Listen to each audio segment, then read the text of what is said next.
Chai! Now wow, people wey suppose talk truth to power don't off mic. And if we talk, now 500,000 they go summer us, call them hate speech. But fear not, my ego don't come. Ingo torchlight every corner, nooks and cranny of all these bad people where they spoil our country.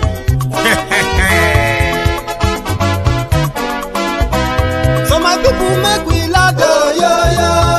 My ego don't come, oh yo yo. My people make we shout, oh yo yo. My ego don't come, oh yo yo. My ego don't come, man of the masses, oh yo yo. My ego don't come, oh yo yo. My ego the politico, yo yo. My ego don't come, oh yo yo.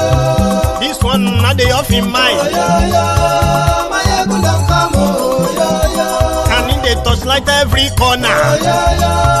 My ego don't come, oh yo yo. Okay, some people be they holla say they want the power. Chai, them be promise us say we go get light and power. Nah. Them hustle sote they can't get the power.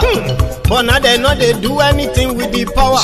Every day, dollar just they get the higher power over naira. See them talk say make we off mind, but thank God say my ego don't come. So my people make you ladder, oh, yo yo. My ego don't come, oh yo yo. My people make we shout, oh yo yo. My ego don't come, oh yo yo. My ego don't come, man of the masses, oh yo yo. My ego don't come, oh yo yo. My ego the politico, oh yo yo. My ego don't come, oh yo yo. This one not they off in mind, oh yo yo. My ego don't come, oh yo yo. Person where they do evil, no one make person talk. Them say that my yegun, that man too they talk. He too they talk. Say my yegun diary, he they hot like pepper. But every day then they take money in bulk. Poor man picking, they the street they hawk. Still them talk say make we no talk. But thank God say my yegun don't come. So my people make you laugh, oh yo yo. My yegun don't come, oh yo yo. My people make you shout, oh yo yo. My yegun don't come, oh yo yo. My ego don't come, man of the masses, oh yo yo. My ego don't come, oh yo yo. My ego the politico, oh yo yo. My ego don't come, oh yo yo. This man not the off in mind, oh yo yo. My ego don't come, oh yo yo. Godfather is in you, go see Lord of my ego diary.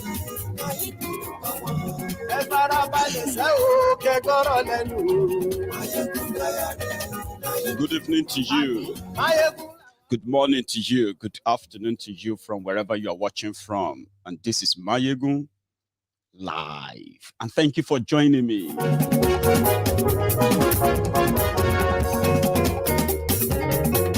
You can share the broadcast.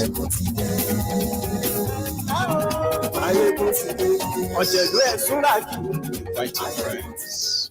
Invite everyone that needs to be here and those who probably should be here, but they're somewhere else as well.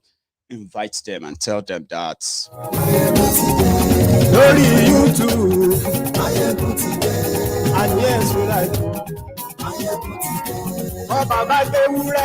But one thing I believe we all have in common: Nigeria. One thing that we have in common: Nigeria. Ijo nation, if you like. I have never used Yoruba nation, and I will never, because I believe that my Nigerianness is bigger than my Yorubaness. And neither my Yorubaness nor my Nigerianness should stand in the way of each other. For me, my Nigerianness is very important because I am more than what I should have been as a Nigerian than as an Oduduwa Republic man. And I believe that that should be the case for every one of us. No, sir, that is not the case. You see why we should all get involved in what is going on back in Nigeria. The conversation, the politics of it, call it the debate, if you have any of them that is ready to engage you in a debate. But for whatever is going on now, the reason why we all must be involved is this. For way too long, we have been blindsided by those we naturally believed that as Nigeria is meant to be a conglomeration of all ethnic nationalities from every part of Nigeria who will never lose their identity. But we have been blindsided by different politicians who have been speaking for themselves while we believed what they were saying were for us. In the process, they have managed to be the opinion maker, decision makers, opinion molders, and all other things that are, policy makers as well, right? Everything that has shaped us into this level of conditioning that I call state of confusion, one Nigeria. So for far too long, we have let these characters define us, forgetting that majority of them were defining themselves based on what Nigeria is giving to them, their family, and on, including their businesses. And when I say Nigeria, I'm talking about how connected they are to the likes of Buhari, Obasanjo, Babangida, Goodluck Jonathan, Yaradua, Abdul Salami, and every one of those who have their own connection with their state governors. Name them, shame them. So when they give their views about what they believe, like Obasanjo said, I believe that should be the views of everyone. That whether you are an Ijo man, Nigeria is greater than Ijo. Whether you are an Igbo man, Nigeria is greater than Igbo. Whether you are a Yoruba man, Nigeria is greater than Yoruba. Whether you are an Hausa man, on and on like that, Nigeria is bigger than you. But guess what? Ask them to define what makes that Nigeria bigger. Then you will discover the myth. Absolute no substance, nothing to really back it up. But it's been like that for long. You cannot break Nigeria. Man, forget it. The people that own Nigeria, psychological conditioning. So that's why we have to get involved now. Not for our own sake, but for the sake of our children. Because guess what? When you have a country like this, an Ijo man should always, if an Ijo man has an opportunity to represent Ijo people on the round table, at the round table where they call Nigeria, you build a table and you call that table, this is table of Nigeria. So everybody must come to that table until any decision is generally accepted by everyone, interest group in that table, then it is not a decision. So an Ijo man that goes to that table must be going there with just one intention and one intention only, and that is Ijo first. Ijo people first.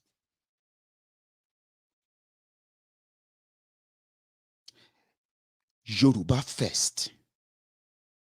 Biafra first. Arewa first. Name them on and on and on and on like that. So it is now when you come to that table that you can then say, okay, if what Ijo want, Ishekiri want, these people want, those ones want. Let them vote on consensus on that and give it to them. If this is what you want, different from what they want, it shouldn't contradict theirs. That is what Nigeria should be like. But that is not what it is. Mental conditioning, something that tells you that the moment you say, I pledge to Nigeria, my country, you are completely lost. You know why? It is about personal and selfish interest for anyone, including this Baba who actually shaped the Nigeria you are all living in today, the troubled Nigeria of today. Obasanjo. They know it. That when you say, I pledge to Nigeria, my country, they are the Nigeria. It's not for you.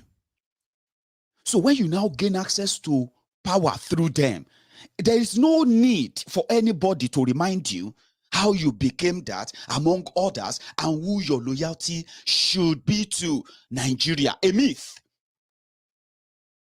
And since Nigeria is bigger than your people, since Nigeria is bigger than where you are coming from, since Nigeria is bigger than the millions of people that actually gave you that backing to speak for them, whatever they want becomes secondary. That conditioning requires our intervention, especially many of you who don't live in Nigeria. Because you see what I'm talking about right now? It's going to be sounding like, to many. But as usual, I'll do my best to break it down so understandably well for somebody who actually find it difficult to understand politics and the intrigues around it. That is why a Yoruba governor will come out boldly and say, the reason why I can't deliver good or the goodies of governance to my people is because I am always short. The reason why I'm short is because my hands are tied. I only work with whatever they give to me from Abuja. He knows that's a problem, but he also knows that if that problem is no longer there, if there is no Abuja to tell him what to do with the resources of his people, he is likely to do more, and by so doing, he is likely to be responsible more. Ask me why. A governor that will never find it convenient to scatter the executive meeting in Abuja simply because he is unable to use the resources in his own state. His state is poor. And then somebody else is actually extracting those resources and they turn them to Bambi Allah that gives them monthly stipends. But he knows that that stipend won't take care of his own people. They will continue to live in poverty. But he is not bold enough to throw shares, scatter everywhere and say, you know what, don't come to my state again and take any money. We can't live like this. The reason why he won't do that is because his loyalty is not to the people. His loyalty is to Nigeria, which is a myth. So they don't speak for us.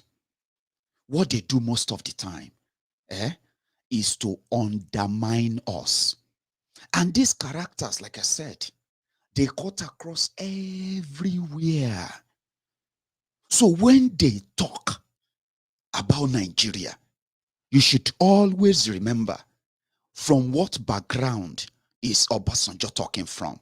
From what background would Tifnumbu be talking from? From what background would all of the 6 state governors in Yoruba land be talking from and their family members? Would they be talking on the background that you still have no electricity in 21st century? The region, the people that had television before France, the former colonial master. People who had television before France, in 2021, they have no electricity. In 2021, they have no good roads. They have no good schools. They have no good hospitals. They have no good medical system at all that can even take care of the scavengers who are also Yorubas, making decisions and representing Yoruba in the Project Nigeria for the past 22 years. Let's cut it short. So the same guys are saying, being part of one Nigeria is greater than being part of a small country called Oduduwa Republic. No wonder many of them, when they had the opportunity, to build from what Awolowo started. Policies are what made Awolowo always memorable. And I'll tell you why. Policies. Awolowo is not remembered because of how many properties he owned. Awolowo is not remembered because of how many cars they gave him, like they give to your politicians today. They say, it's a gift. Oh, that is the governor that gave them the land. You know, Awolowo is remembered for life-changing policies that were not perfect, but as much as they are not really perfect, the impact of them are still being felt today. While those who succeeded him did everything to undo everything Awolowo did. Today, education doesn't really matter anymore in Yoruba land if you and I are being honest to ourselves. All thanks to the likes of Obasanjo because of one Nigeria. What one Nigeria did to us. You will see people who are in their 50s, in their 60s. They will be telling you about the time when UCH Ibadan used to be like the King's Hospital or Queen's Hospital in the UK. The King of Saudi Arabia and his family, that is where they always come to for their own medical tourism. Then you listen to this, our 70, 75 years old, 60 years old Yorubas, professors, well-read people, reminiscing on those good old days. We used to go to this farm settlement in Oyo, farm settlement in Waterside, farm settlement in Ondo, farm settlement here, housing, local housing, cheap housing built by Awolowo. All those things that brings nostalgia, like gives people some sort of a nostalgic feelings. They are now buried in history book. We achieved them because we were Yoruba people who could do whatever we wanted with our resources. We were not beggars.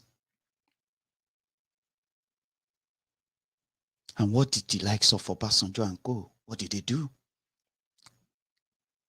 They maintained a one Nigeria that denied our children better education, that denied the poor access to the better, well-funded scholarship that used to be the things of the old. Unfortunately, most of those who got those scholarships, many of them, they stayed back and they've left Nigeria for good. When Nigeria became what it's becoming, when Nigeria started becoming what it has become today. Majority of them who stayed back, some of them who returned back to Nigeria, they went back and Nigeria either ruined them or they became part of those who destroyed that Nigeria today.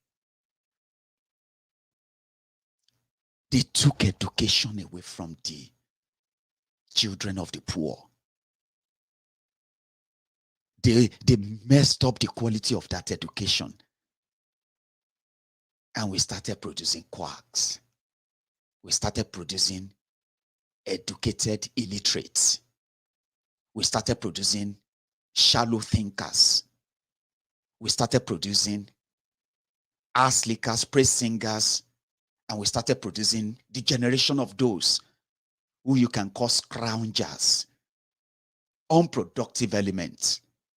And year in, year out, we continue to backslide and backslide and backslide until now, that when they say the poverty capital of the world, Nigeria, then you see millions of your brothers and sisters who are living in that poverty. 50, 60 years ago, that wasn't the dream. Awolowo and his team, they knew what we would achieve if we make educating our children the priority, not building mansions, not looting and building foreign accounts, not flying private jets and turn yourselves to saviors of the people you made poor every election cycle. No. That wasn't the future.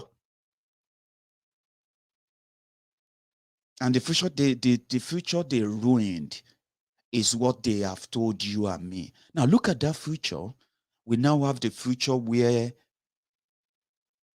every year universities, different tertiary institutions in Yoruba land continue to dish out graduates on different fields who are completely useless, not to Yoruba land. I mean, they are not useful to Yoruba land. They are not useful to themselves. They are not useful to Nigeria because the system is built to make them never, ever to be useful. Yet, you see, have the Yoruba parading themselves as leaders and talking about greater one Nigeria. Let me break that down for you, okay, in case if you have no clue. The ruins and how much it has done to us year in, year out, they are in multifold that we are likely never, ever going to be able to change those they have configured in that situation or in that condition.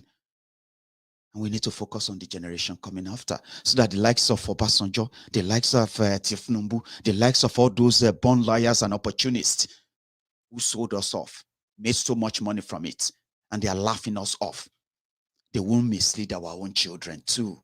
It is very, very important. If you have looked around at the level of ignorance among the populace of the Yoruba people today, you have engineers who can build anything.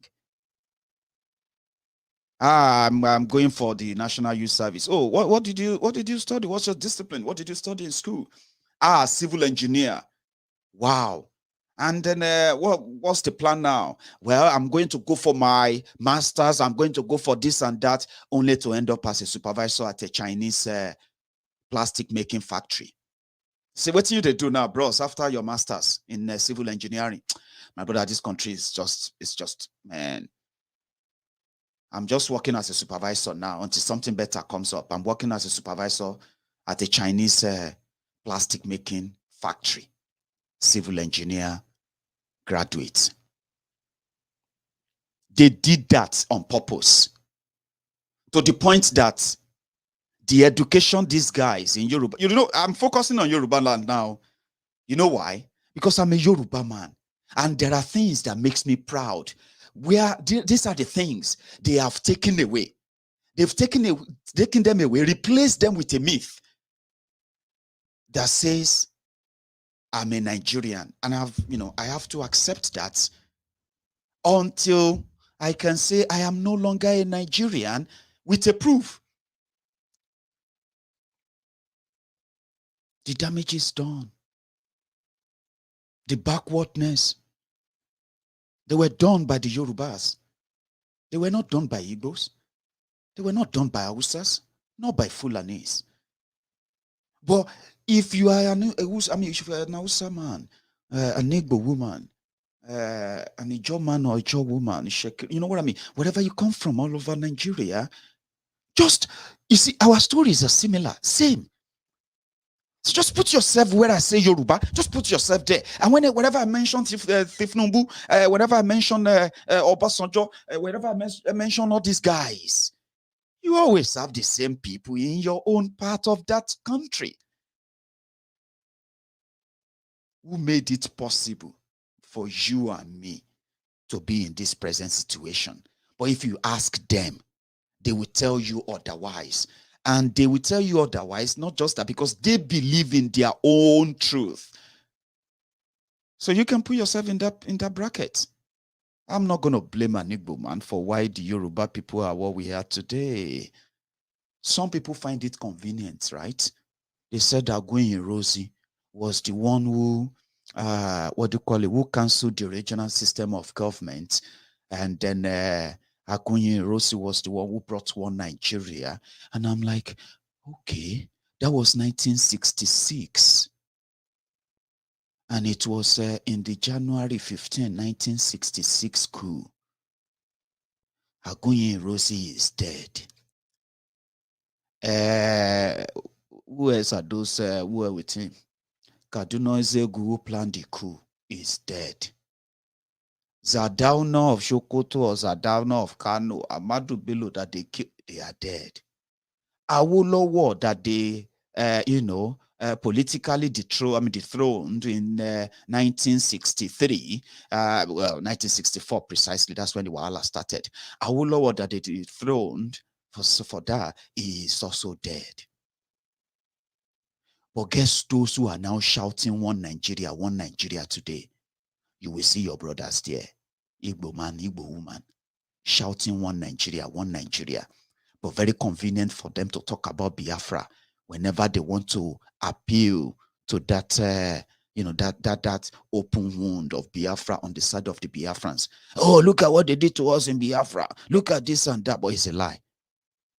When it comes to the same treatment, when it comes to underdevelopment,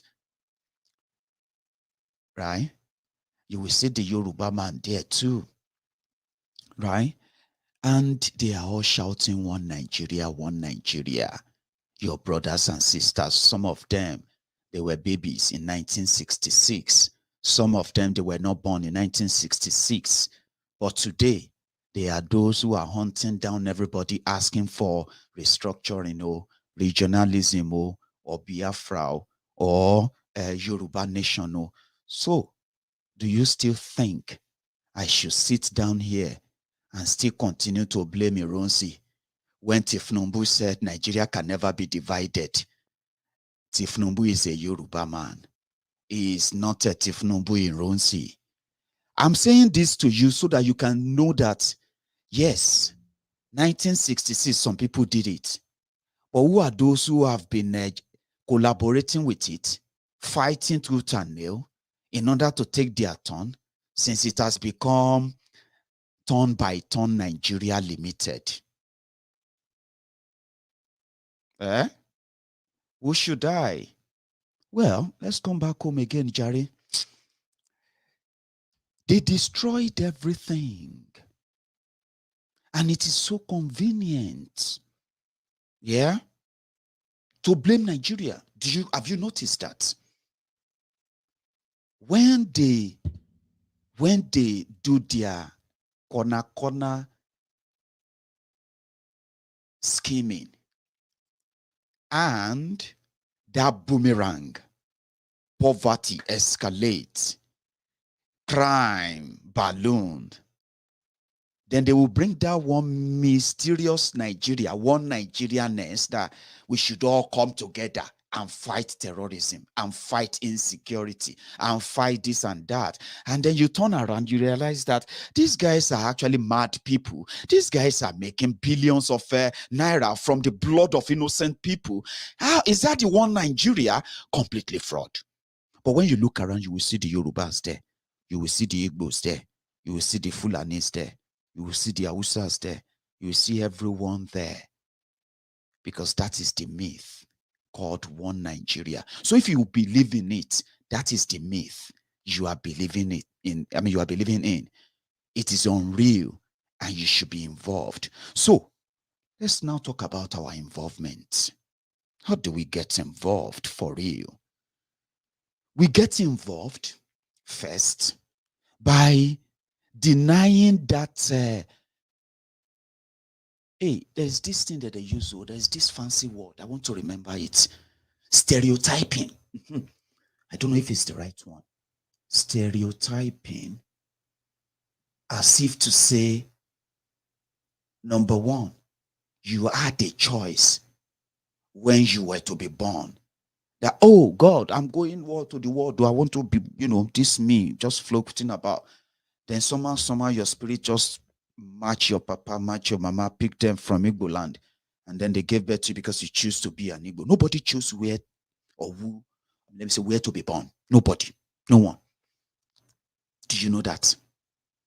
Right? So when you came here and you open your right eye, you see people. But before you even open the eyes, you heard them speaking Igbo. You had no idea what they are speaking about. You could hear in that your little infant mind. So everything else that you probably want to defend today of who you are, you came to this world to find out. That's what it was after you came here that you found out. So, as an Hausa man, as an Igbo man, as a Yoruba man, and what have you. So, nothing should, because that is the primary thing of who you are. It was after that you get to know that, oh, I am born into an Igbo family. This is a son, this is a son. We have to do this, we have to do that. Traditionally, oh, we have to take him to the church and pray. Oh, I am born into a Yoruba family. Alaji Kabiru, Ekwewomo, Alaja Sikra, Ekwewomo, Longhawolo, Adas, Ijowo Nikomo. You know what I mean? There are rituals that get you introduced to that culture, people, that ethnic, that thing that make you who you are. Nigeria is secondary. Nigeria is secondary. Now, if you have managed never to live with that fraudulent belief that, I'm a Nigerian. Yes, you are a Nigerian. I mean, officially you are. Officially, I am a Nigerian because that's the passport I've got. And their document here in the UK, see, what's your nationality? Nigerian. Document. That can change tomorrow. Yes, it can. And it will, if we are involved. So if our children are not made to be fantasizing with a country that doesn't really exist, unreal, that many people have done so well to make us believe in a lie. So if your children don't believe in that lie, if your children are beginning to ask, Daddy, what actually makes us a Nigerian? Say, well, you know what?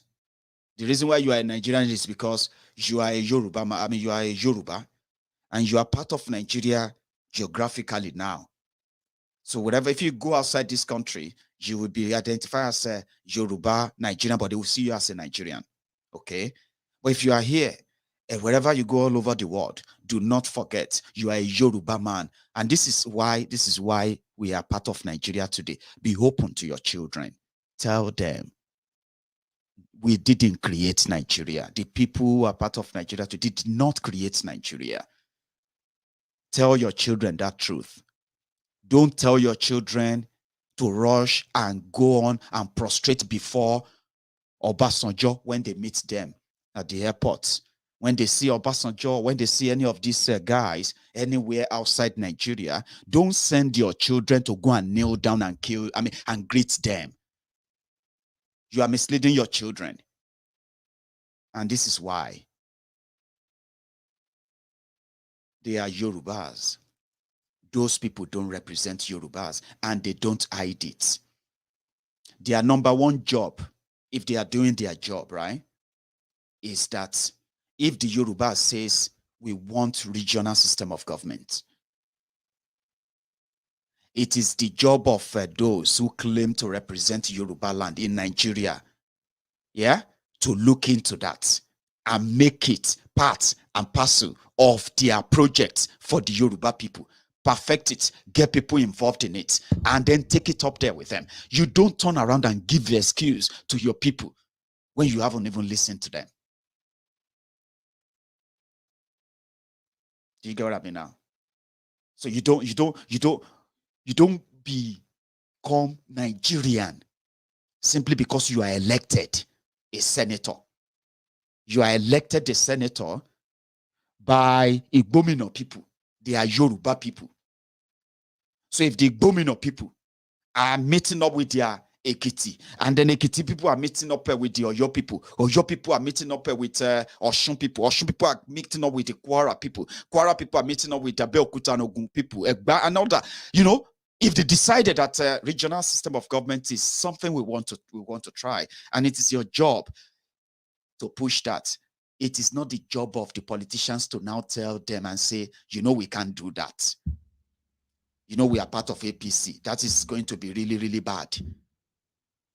So to an average Yoruba politician as we speak today, because of one Nigeria, it will hide under his party hide under one Nigeria and denying the Yorubas, the listening ears, that actually gives them the opportunity to say, this is what the Yorubas are asking for. I'm a Yoruba man, even if I'm an APC person, even if I'm a PDP person, but I'm a Yoruba man. I need to listen to their concerns. And in this case, we need to listen to their concerns. We shouldn't be part of those that are going to bury them. But you know what? Listening to our concerns, we eventually show to all of you that the Hausas are not the problems. The Igbos are not the problems. The Fulanis are not the problems. Fulanis that trek and got into Yoruba land, he is able to do that because Nigeria says he can go anywhere he wants.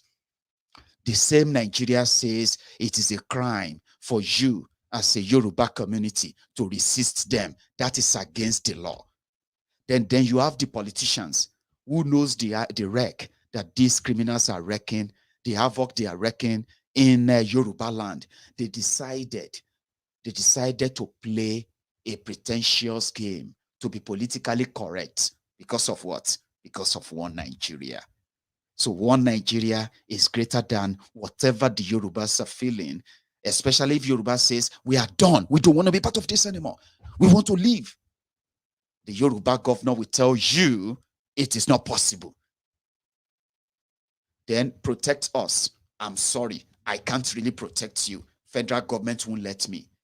Then go up there and tell the federal government to help up. We want to protect ourselves. We have the resources to protect ourselves. Go there and do it. No, I can't do that. No, I can't do that. We just have to make sure that we are vigilant. Let's just be vigilant. How is that fair? How is that fair? So I told people, I said, how do we get involved? How do we get involved? Everybody wants to be involved. There are so many ways that we can turn this around. And let me tell you this. I want to share with you what I believe was done that got the same people in Yoruba land who resisted independence, self-rule, when the likes of Awolowo were on scholarship in London. What they did between 1947 and 1954, something that changed the course of history until 1966, which then changed the course of our own history today. Getting involved starts with the type of people that are involved. It is not expected that majority are going to agree with you on how to take down a system that has limited our people, subjected us to the perpetuity of ignorance, something that makes us so kind of subhuman, people who can think about the next meal and not the next greatness that they could think of. Those who made that happen, there is a way to infiltrate that. And most of what I'm going to share with you now, there are some part of it that I'm not going to really say so clear like you would want me to. But those of you who get what I'm trying to say will get it. But let me start with the simplest part, which is also the hardest part of getting involved. Our people have been subjected to a very long decades of psychological torture that tells them that they are not good enough. No matter whatever they do, they are not good enough. When they are there in their college, they tell them they are not good enough. You know, when they are there in their job, they tell them they are not good enough.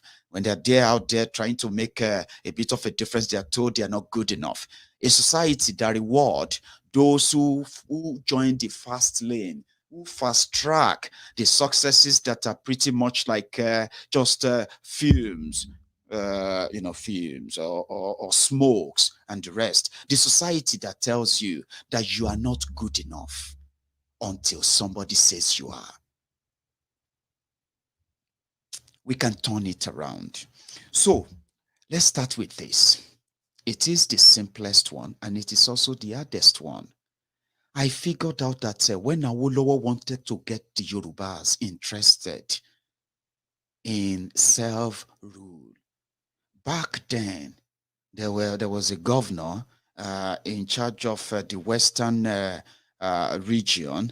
There was a governor in charge of the eastern region, a governor in charge of the northern region, where Lugard was long gone. So which means politically, there was an established authority that put our people under a different rule, completely alien to them, that the likes of Awolowo, the younger Awolowo then, felt like if they didn't do something, nobody would. Even though some people said maybe Nigeria or the Yoruba people being part of Nigeria agreed to an independence Nigeria too early. But that's a story for another day. What did they do? Awolowo and friends, fellow foreign students in the UK, in London, they decided to form a group called the Egbe Omo Yoruba, Egbe Omo Otutua, in London. The purpose of that was that they would be able to identify those Yorubas who live in London or all around the UK at the time. Once they are able to identify them, they will also be able to identify their value towards the yet to start campaign for the independence of Yoruba nation back then. It was an impossible task because back home, there were already politicians who agree with the colonialists and whatever they were doing at the time. But the likes of Awolowo felt like, nah, we could have it better. We could do it better. So what did they do as well? In that gathering, in their first night, in their first meeting, they were able to secure 3 great young men who were able to guarantee another 3 great Yoruba men who are actually not even educated as much, but they had money. So whatever idea Awolowo had, whatever idea which included getting the Yoruba people wanting to be independent then, how do you make the Yoruba people interested in being on their own? How? You get involved in their daily lives. You need somebody to pick the tab. When I say pick the tab, it simply means when your messages goes to the people, when you decide to fund that local, when you decide to fund that community water system, when you decide to fund that community healthcare system, when you decide to give a scholarship to these different children in different communities, you need somebody to pick up the tab. One of the reasons why it is kind of so flexible and kind of confusing today for most people who want to charge for Yoruba nation. I'll get to that. Awolowo and his friends. First, Awolowo had the idea. He discussed it with other people. They gave their own idea of how to get started. And then they started looking for, somebody who will believe in their cause and will be ready to pick up the tab. And within 4 years, within a year in the UK, even those who came here to study, just study, they became revolutionized enough. They became revolutionaries that became the ground soldiers for what later became the self-rule in Yoruba land that can be repeated. Get involved. All of you Yoruba millionaires of today, some of you are millionaires in pound sterling. Some of you are millionaires in dollars. Some of you have done great things. Many of you are personally proud that you are Yorubas. When we talk about setting our people free, it is setting them free from ourselves first. This whole thing could have been half war. Let me say half done or half won if those who hold political offices in Yoruba land today, if they were there in the interest of the Yoruba land. But you know they are not. But many of you have this money. You probably give to charity, which is great. There are ways to get people on the side. And if you look at the modus operandi, mode of operation of these political criminals in Yoruba land, they rob Peter to pay Paul. And at the end of the day, both Peter and Paul are going to be robbed as well. So when Peter continued to chase Paul, knowing that somebody actually robbed him to pay Paul, yeah, the man who stole from them will be laughing you or laughing himself to pay him. Your money can be useful. Some people's money were so useful in the 40s when the likes of Awolowo, they had that dream that Yorubas could be great.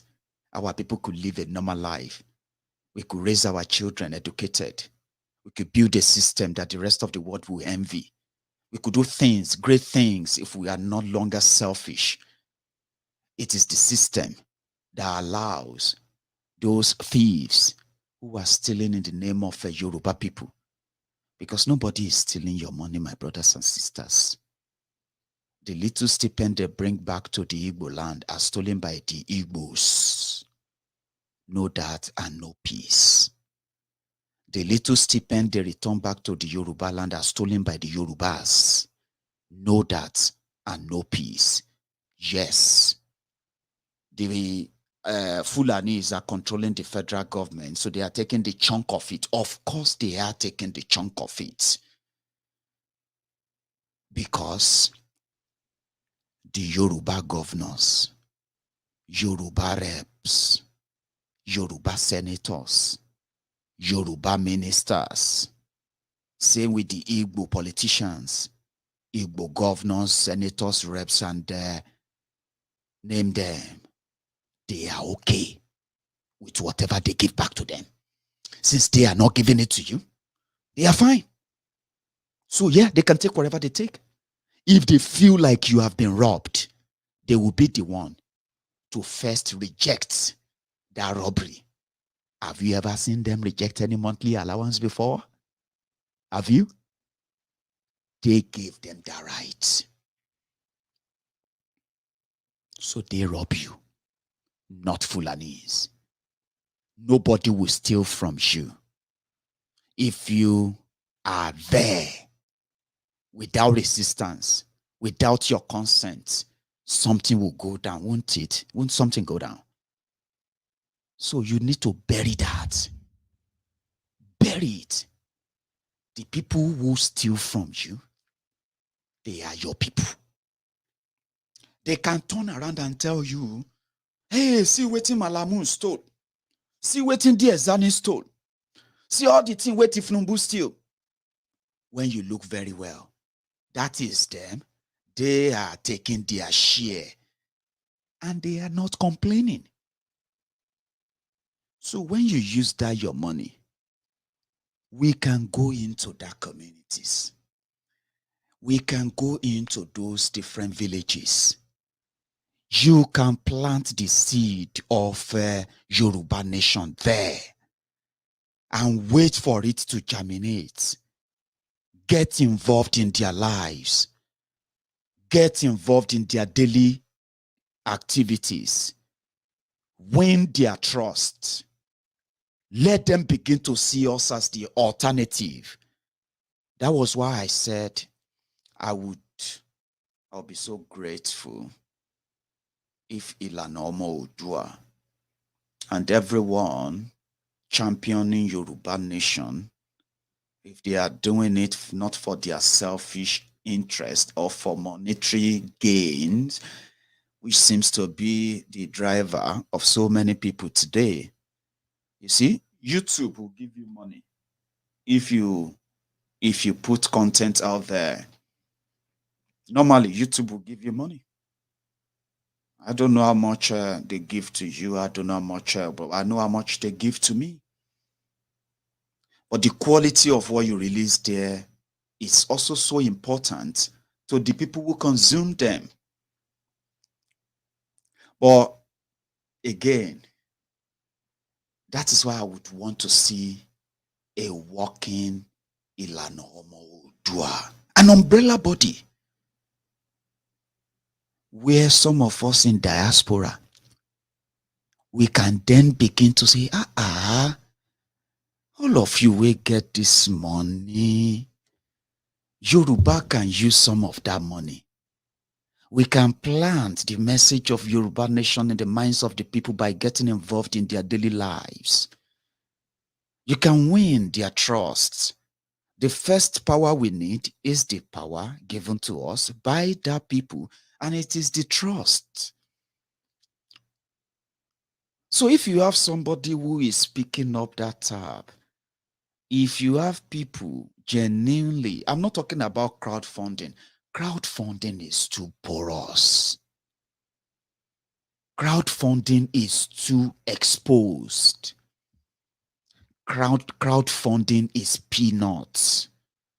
If you are fighting a battle of change of order, so that when they wake up tomorrow or one day,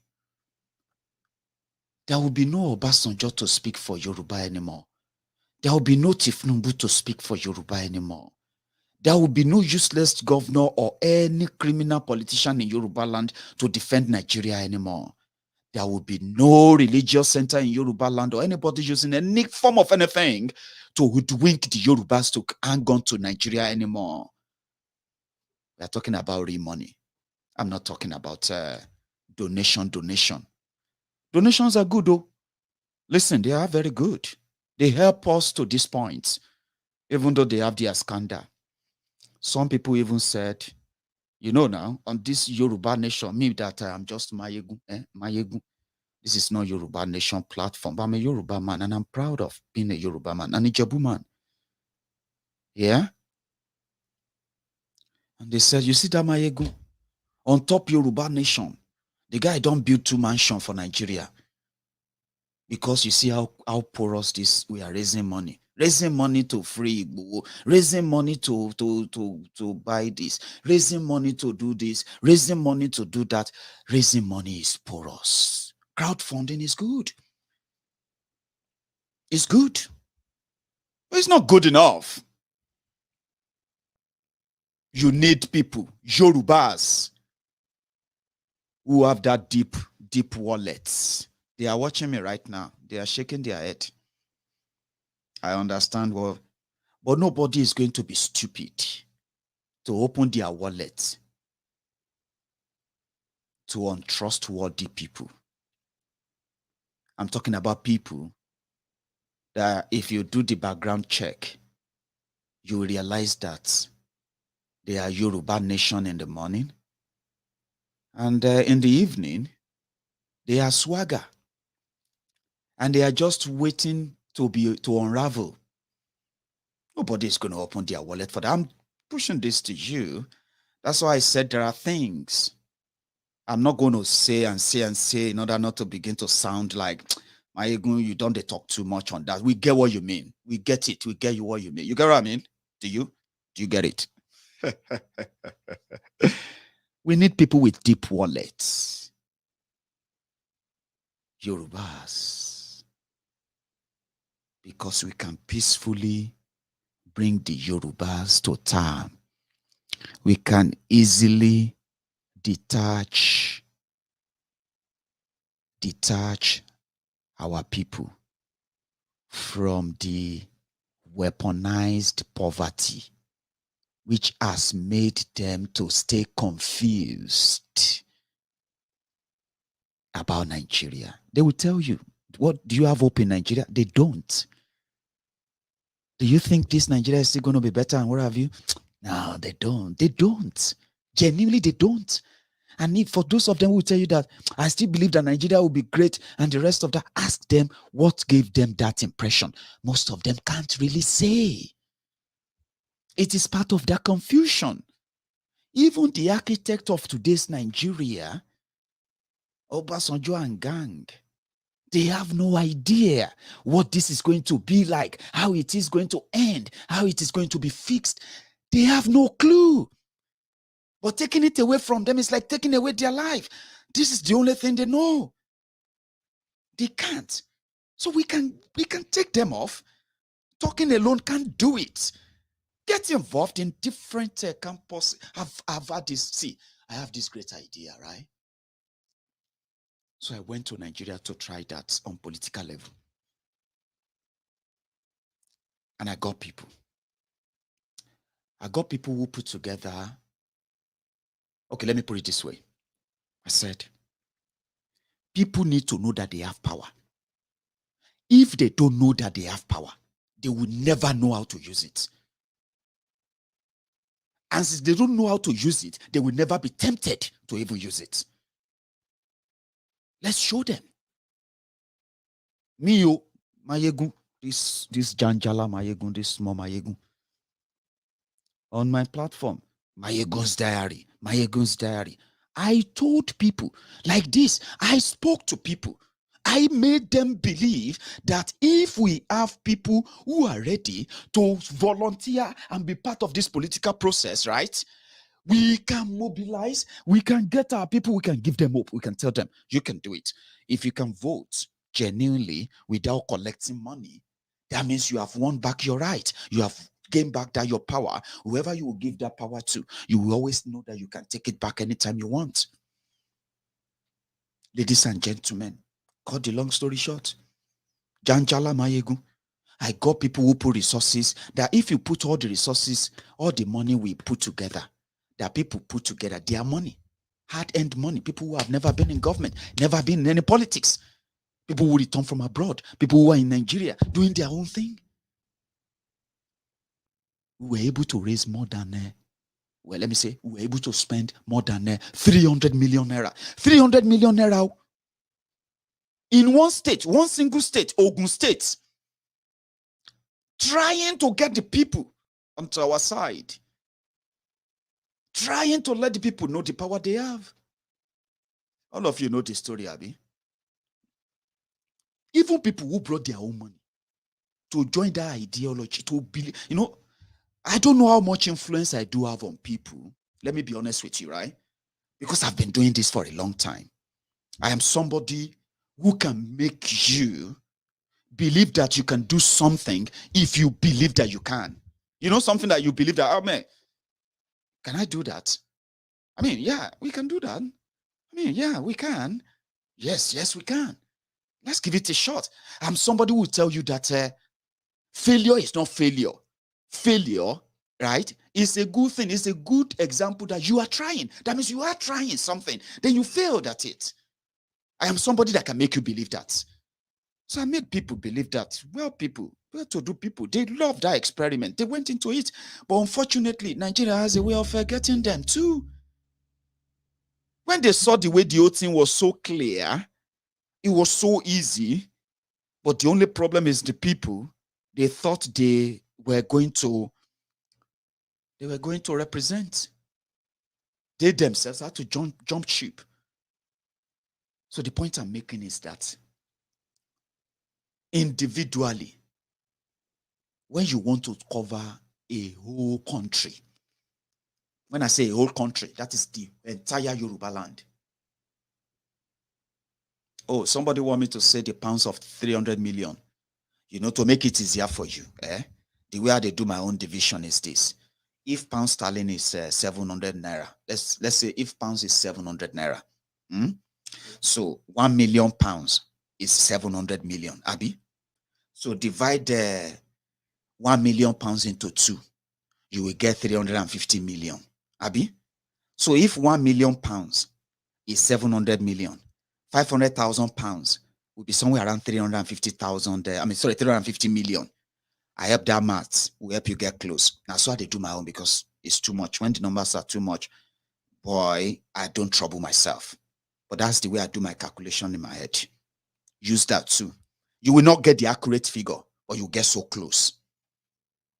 That's how much we spend. And the people who spend that money, they are still alive. Some of them are still watching me right now. Some, because they wanted to go to APC. APC promised them something. Because it was like, it's just like that. There's no Godfather. Get ticket. Get them through to the INEC. All those things that makes it difficult for people to actually present themselves for election, right? We close all those barriers. We bribed. We bribed them in INEC, bribed them here, bribed them there, because they were demanding for money everywhere. But that money was covered by those who were funding my party then. But that's not what I wanted to really achieve with that story, because I failed with that. What I wanted to achieve with the story is that when you want to do something so big, something big for a whole country, Yoruba land, you need to be involved. You need to, when I say involved, it simply means go have a program. Let the Yoruba organization, by the time you have somebody with people with deep pockets, when I say deep pockets, you see somebody, they ask me now, how much is that in pounds? God knows how much that person has. It may just be like, I don't understand Naira, give me pounds. Because this one that you are talking about, all of us will get money for abroad to get involved in Yoruba nation. And we need people with deep pockets. Mayegun, I want you to be giving me the figures in pound sterling. So imagine somebody who is ready to write a check of 1 million pounds every month in perpetuity for the cause of Yoruba nation. Do you know what that can do? In a year, you can turn the entire campuses in Yoruba land. You can turn them to campaign ground for Yoruba nation without them having to shout Yoruba nation yet. But for them to be able to at least come up and defend why Yorubas are better off. You see all this money? You can get involved in different communities where people are there. They are ready to defend their land. Let me tell you something. They are ready. But they don't have enough to defend themselves. Your organization can go there. Talk to them. Do a village meeting. Let the ballets, everybody there. No secret meeting. Pledge your support. Give them something. Something that connects them. Something that will make them know that if not for these people, now all of them, you need people with deep pockets, and you have them in abundance in Yoruba land. 1 million pounds is a lot, some will say, but it's not. If you are covering a whole country, when I say Yoruba land, that's a whole country. 58, between 58 and 66 million people. That is a lot. I was looking online. I was reading about some countries in Africa. Yeah. And that first country, Nigeria, has a population of 206 million people. That's what you have on the global population reading. 206 million people in Nigeria. I don't know every other figure inflated from every other part, right? But you can tell majority of those people live in southern Nigeria. And Yorubas have their chunk share of that. Trust me. We do. Now, if Yorubas are pulled out and Yorubas are 60 million people, which you belong to, which I belong to, the country, that's a whole country. That is the size of the entire UK. Almost the size of the population of the UK. Not just that. In Africa, the country that is next in big population to Nigeria is Ethiopia. Don't let it shock you. Ethiopia is a big country with big people, a lot of people. 114 million people. Egypt is next with 102 million people. Then you have Congo, DRC, Then you have South Africa with 59 million people. You have Tanzania with 59 million people. You have Kenya with 53 million people. You have Uganda with 45 million people. You have Algeria with 43 million people. You have Sudan with 43 million people as well. Morocco with 36 million. Angola with 32 million. Ghana with 31 million. Mozambique with 31 million. Madagascar with 27 million. Cameroon with 26 million people.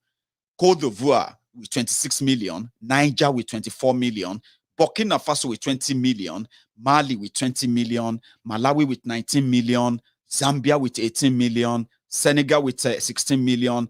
You have 58 countries in Africa. On and on and on and on until you get to Mauritius with 1.2 million, Eswatini with 1.1 million, Djibouti with 988,000, Reunion, there's a place called Reunion with 895,000 people. You have a place called Comoros with 869,000 people. You have a place called Western Sahara with 597,000 people. You have Cabo Verde. You have Mayotte. You have Sao Tome and Principe, 209,000 people. You have Seychelles Island, which is 98,000 people. Then you have Saint Helena, which is 6,000 people. How could anybody tell you there's a Yoruba man from the country of 60 million people? You are going to be inconsequential in the world. How could anybody say that? How could you even say that to your children without destroying their self-esteem so that they can go out there and they can be sounding ridiculously ignorant by defending Nigeria that they have no substance or anything to really say about? How could you do that to your children? They did that to you. They did that to us. How would you want to do that to your children? So we need to get involved. If Yoruba nation, let me tell you this, right? If Yoruba become a country, Yoruba land will be the 7th biggest country in the world, in the whole of Africa to start with. By the time you put us in the whole bracket, right? You can just imagine where we're going to be. 60 million people, our children, competitive children. You ask yourself, who's going to build their future for them? Who? Of course, us. And it starts with what we tell them. The ignorance of this generation you see today, the ignorance that so many other people display, when they defend Nigeria, they are so disappointing. We shouldn't do that to the next generation. Undermine their capacity, reduce their self-esteem in the name of Nigeria, and you have nothing to give to them as a backup. Nothing to say, this is why it is so. You can't tell them why. You can only tell them if you are benefiting from the rots. But what about it for the general good? This is why you can tell your children the truth. You can get involved. We can get involved. First, by telling ourselves the truth. Who are we supposed? When the people say we need to fight them, we need to destroy them, I say, listen, you have to have an idea of who you are fighting. You need to have an idea of who you are fighting first, so that you are not fighting the shadow and then they continue to attack and undermine you from behind, and you continue to wonder, how are they able to get to us? We thought we are all united. Who are the saboteurs? Who are the sellouts? Who are those making money from this? Because you have no idea of who you are fighting. You need to have an idea first. If you are a Yoruba man and you know that Yoruba has been shortchanged so badly in Nigeria, before you put up that armor, before you put up that gun, before you put anything on that you want to go to war, you should ask yourself, who am I going to fight? You are going to fight the political class in Yoruba land. And the fight is not about guns. The fight is not with bottles. The fight is not with cutlass. This fight is not violence that way. Of course it's not. It's never going to be about violence. You attack the raw base, the people. They've weaponized poverty. You cannot preach liberation to hungry man. It doesn't work. Rather, you will create an imbalance riot because an hungry man is an angry man. But you can control the anger of man if you control the way or the access or the door to his belly. That work well a lot. It is an instrument that has been considered the crime against humanity to deliberately to deliberately push people into poverty and then turn around, present yourselves as their saviors, the people with the solution to their problems, only if they can trust you again. Whether they trust you or not, it can be forcefully taken from them by weaponizing that poverty, unleashing mayhem that will never, ever make them capable enough to fight back. That is where we come in. There are people that will attack you and beat you up for asking them not to listen to Tifnumbu.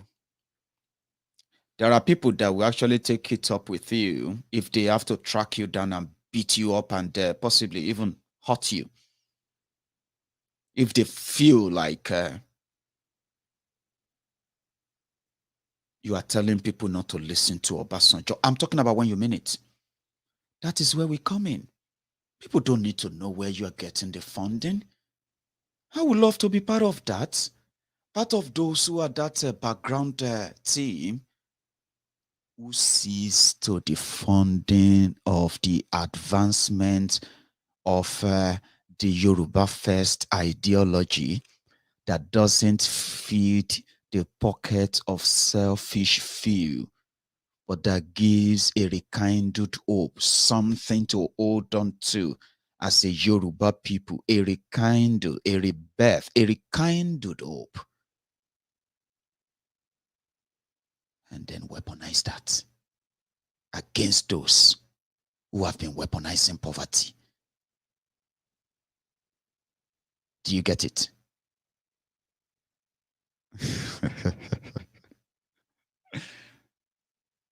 I bet you get it. We need that. We need serious people. Serious people who knows that getting Yoruba nation or getting succor for our people in a disjointed, imbalanced Nigeria is a long game. You must be ready to play that long game until we win the trust of the people. It is so important. Very important. So wherever I say Yoruba, if you are a Biafran, put Biafra there. You already have IPOP. You already have the DOS. You have people on ground. close rank, close rank, close ranks, and cut down your bickering. Build on this and stop your infighting. You know why? Whenever you put Biafra into the frame of what I've just told you now, you can't put a divided Biafra in there. A house divided against itself will break. So says the saying. Maybe the sage. I won't say much on that as well. I'm a Yoruba man. Very proud one. Nigeria is not bigger than Yoruba to me. And here I am, calling on those who have similar infightings for the sake of the millions of Yoruba people. Close ranks. Be like Awolowo. What Awolowo did wasn't a miracle until he got those idealist guys with him who used the same pattern I just told you. It is important because it is when you have such in Yoruba land, that is when you will know those you are really up against. That is when you will know that when you turn on your camera and you want to tell the Yorubas why we need Yoruba nation, why we need regionalism, why you need restructuring, just anything you want to propagate for the Yoruba people or about the Yoruba people, what you think is right for the Yoruba people, and you want to elaborate on them so well, just remember this.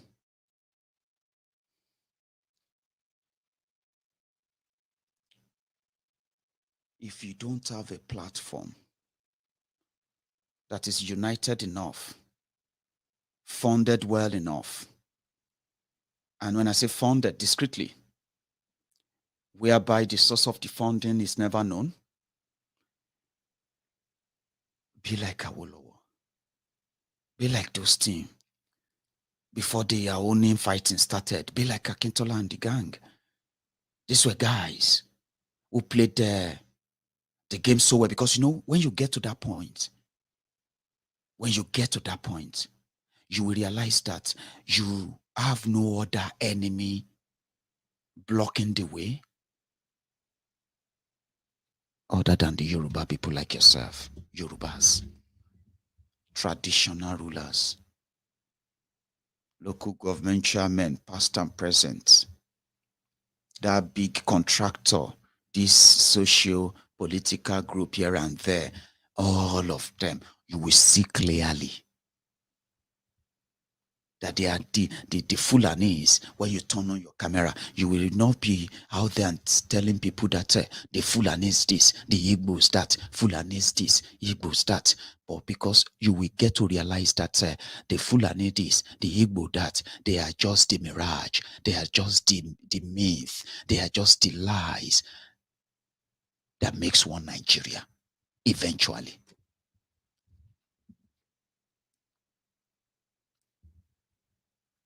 So as a Yoruba podcaster, as a Yoruba presenter, I love it. Some people told me to start speaking Yoruba. I'm like, come on. Such a golden thing for me to speak Yoruba, but I will be so unfair to so many of my non-Yoruba speakers, right? And I'm glad enough that we get to mix them all up here. But there are many of you who speak Yorubas better all the time. When this idea of Awolowo and the idea of those who were the first scholars who challenged the status quo, and they won. But what happened is that they won the war, but they lost the battle. The battle would have been the battle of the survival of the Yoruba people. That battle is what they lost because they aimed for the war. But you can learn from that. Like I said, you can learn from that, and you can tell our people that. Tell our people why we are where we are now. Say it to them. Name those who have been involved in keeping us poor. Those who have been keeping us poor, they are not you. I mean, they are not Igbos. They are not Fulanis. They are not Hausas. They are not from any other part other than Yoruba land. Because if you feel like any other tribe in any part of Nigeria, any one of them is committing any crime in any part of Yoruba land, and yet those saddled with the responsibility of keeping us safe, speaking on our behalf, getting us the best of the best deal as a people of part of Nigeria, they looked away.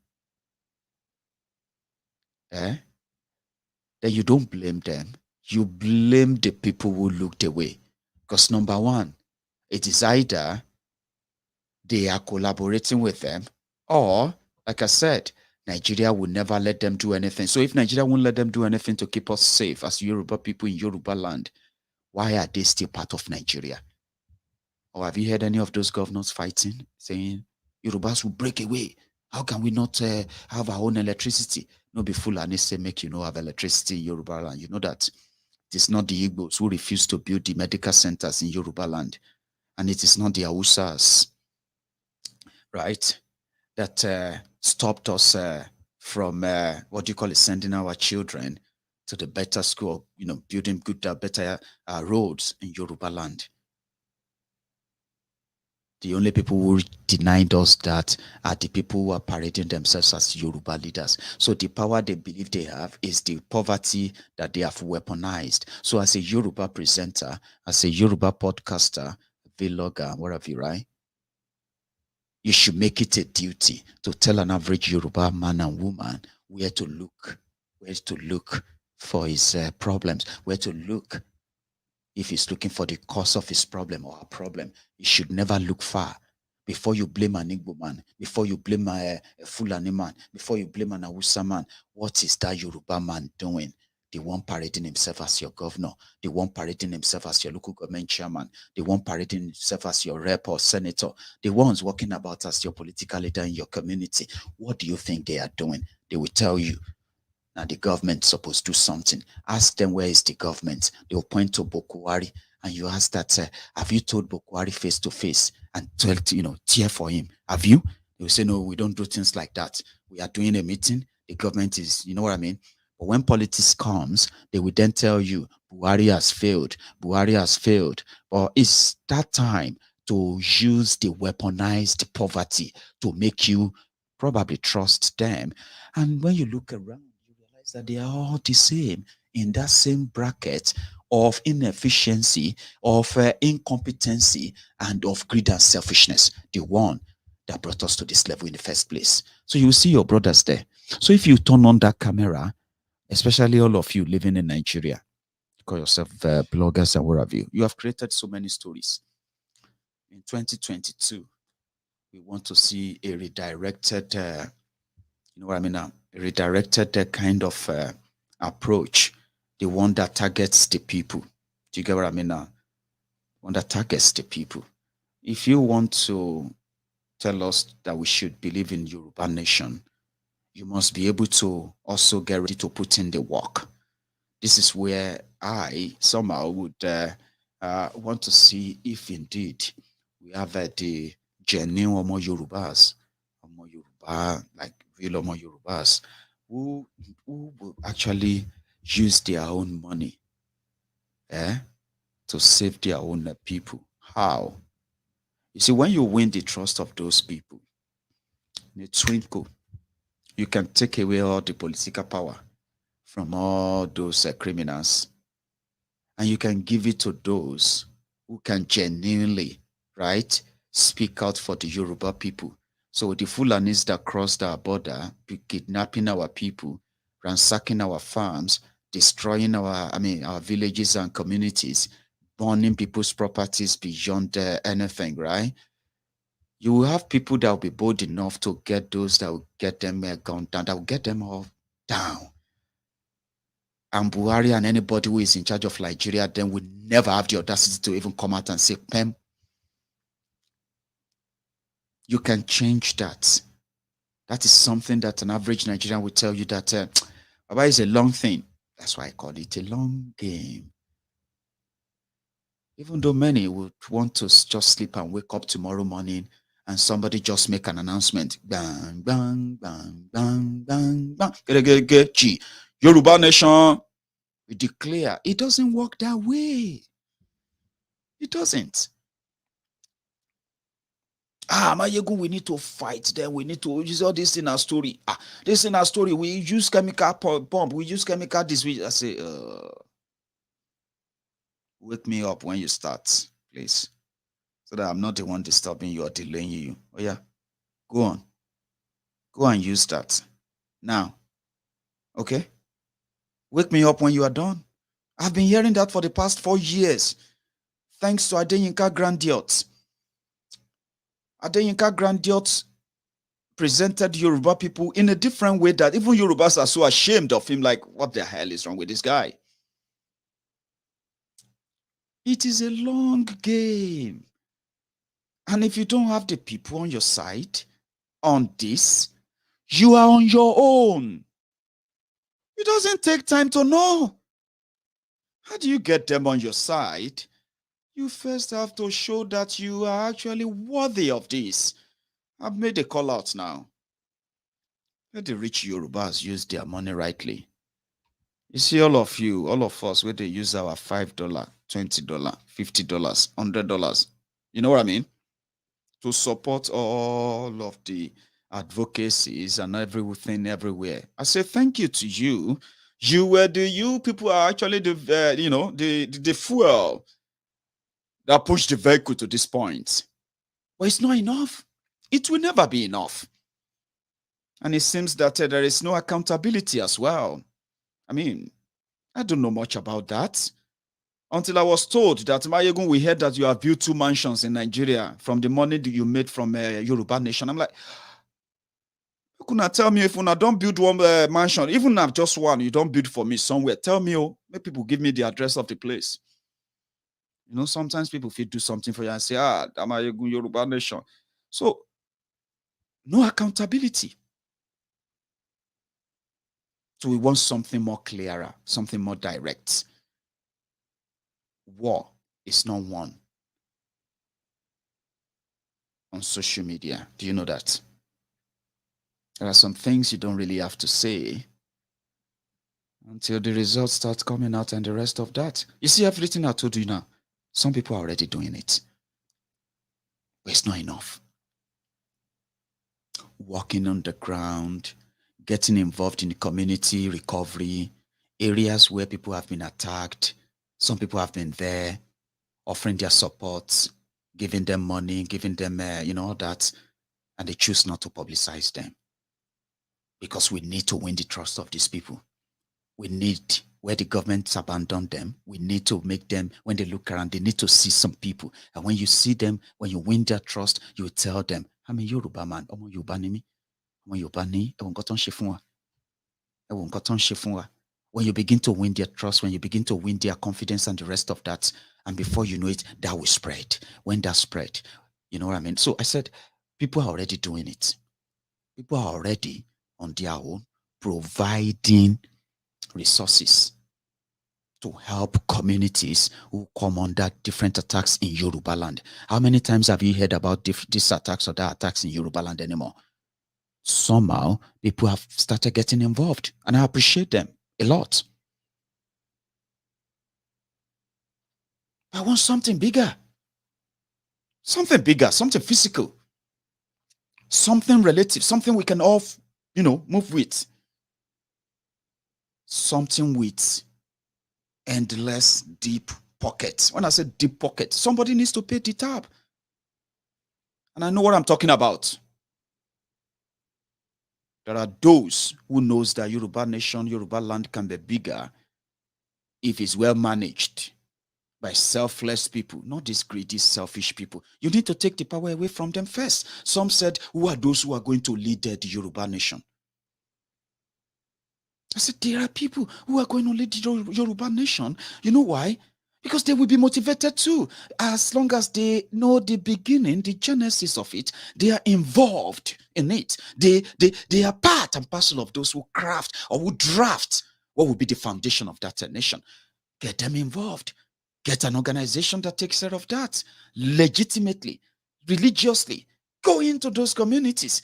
Walk in there with confidence. Give them the ID. Give them a name that is hope, a name that a Yoruba person will be so proud of. And when they hear that name, they feel hopeful. That is what we want. That is what will last. When you are going to need them, it's going to be like a clarion call. Politicians make them poor so that you can give them money in order to weaponize their poverty, in order to use them to validate the 4 years fraud they call election. You don't challenge them by election anymore. I did try that. Our people have psychologically, mentally, not prepared to challenge those who have oppressed them for this long. They have been psychologically, they have been mentally destroyed enough to suspect every good thing that could work for them. And they know this is not going to work for them. They know Nigeria is not working for them. But psychologically, they can manage and deal with it than for them to trust something new. That is psychological manipulation of years. Children are being subjected to that now. Millions of new young people, 22 years ago, democracy started. Those who have their children 22 years ago, 21 years ago, 20 years ago, if you are 21, 22, 23 years old as you are watching this video, you are just a baby. 22 years ago when Nigeria got into the democracy. Today, Nigeria has happened to many of them. Nigeria has shaped many of them. We can no longer change their minds. Psychologically, they can't trust what will work for them. They can't. Even if they want to, they can't.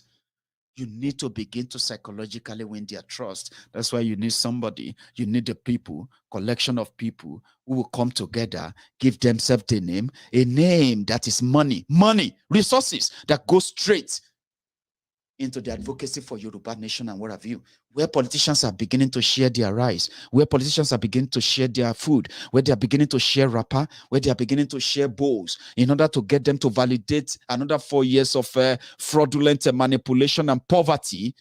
You can be the alternative. Your money can do the job for them. You can be the confraternity, the fraternity that the Yoruba needs now. There's no fraternity. If you are going into Yoruba nation because you want to raise money and you want to collect money, you are not for Yoruba nation. Let me tell you this. Trust me, you are not. I'm saying it to you right now. I don't want to bruise your ego. I don't want to hurt your feelings so that it doesn't look like because you see, when you find this fraternity, the Yoruba fraternity, which is, it's not a secret culture, because some of you don't say, I don't like fraternity. Fraternity is brotherhood. Brotherhood, you see, when you say revolution, say, I'm a revolutionary. Revolutionary. You are joining a fraternity of a brotherhood of one idea that is for the benefit of general and the millions. So if fraternity makes you uncomfortable, call it anything you want to call it. Coming together, they call it Yoruba Reconnaissance, Yoruba Rebirth, Yoruba Now. You know what I mean? Anything, just anything that makes it easier for to say, in association with Agbekoya, Yoruba Rebirth, and their sponsor, we are giving Agbekoya 200 million naira. And this announcement is not for social media, by the way. I'm just giving you the example now. Make an impact and say, Agbekoya, give us the data of all our able-bodied men and women who are working in the security world of Yoruba land, who understand the topography, every area, every corner of Yoruba land. We are going to give you 200 million naira every month. And then we want the receipt for that. Your job is this and that. Nobody needs to know. They would know. So when Agbekoya comes into, or this group come to your community, and they root all those criminals out there from wherever they are, and they say, you're safe. Yoruba rebirth, Yoruba first, Yoruba rebirth, Yoruba first. And they share their flyers. They share everything that tells them about who is doing this. People will begin to say, and if you have any problem again, call this number. Don't call the police. Oh. Don't call any of them, okay?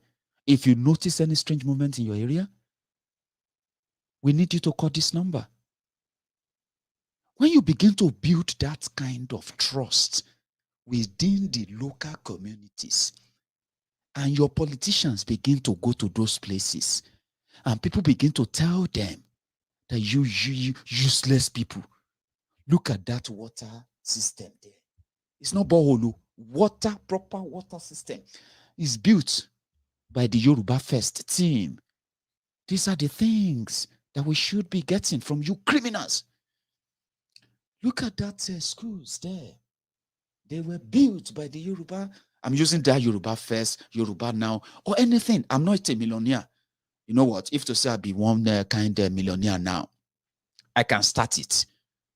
You get what I mean now? But you can't tell anybody how to spend their money. You can give them the idea. And I have a lot of millionaires watching my video. I have guys who actually, they are rich guys, Yorubas all over the world. They watch my video. I remember when I was raising money for my Diaspora Radio International, somebody gave me 2,000 pounds. How will you go put 2,000 pounds on GoFundMe? Who be this person? And he said, don't worry, if you need more, just call on us. So, I don't need more. That's enough. Thank you. 2,000 pounds. Today, that's how much? That's going to be like 1.5 million naira. Now, a lot of money. Oh. Do you get that now? But if to say I'm a millionaire, let's say I'll be a rich person now. And I'm just going to say, hey, my millionaire friend. I'll start calling their names. You know, I'll just say, hey, Princess Balogun. You should be in London by tomorrow evening. Don't give me any excuse. I need you in London tomorrow evening. Emergency meeting.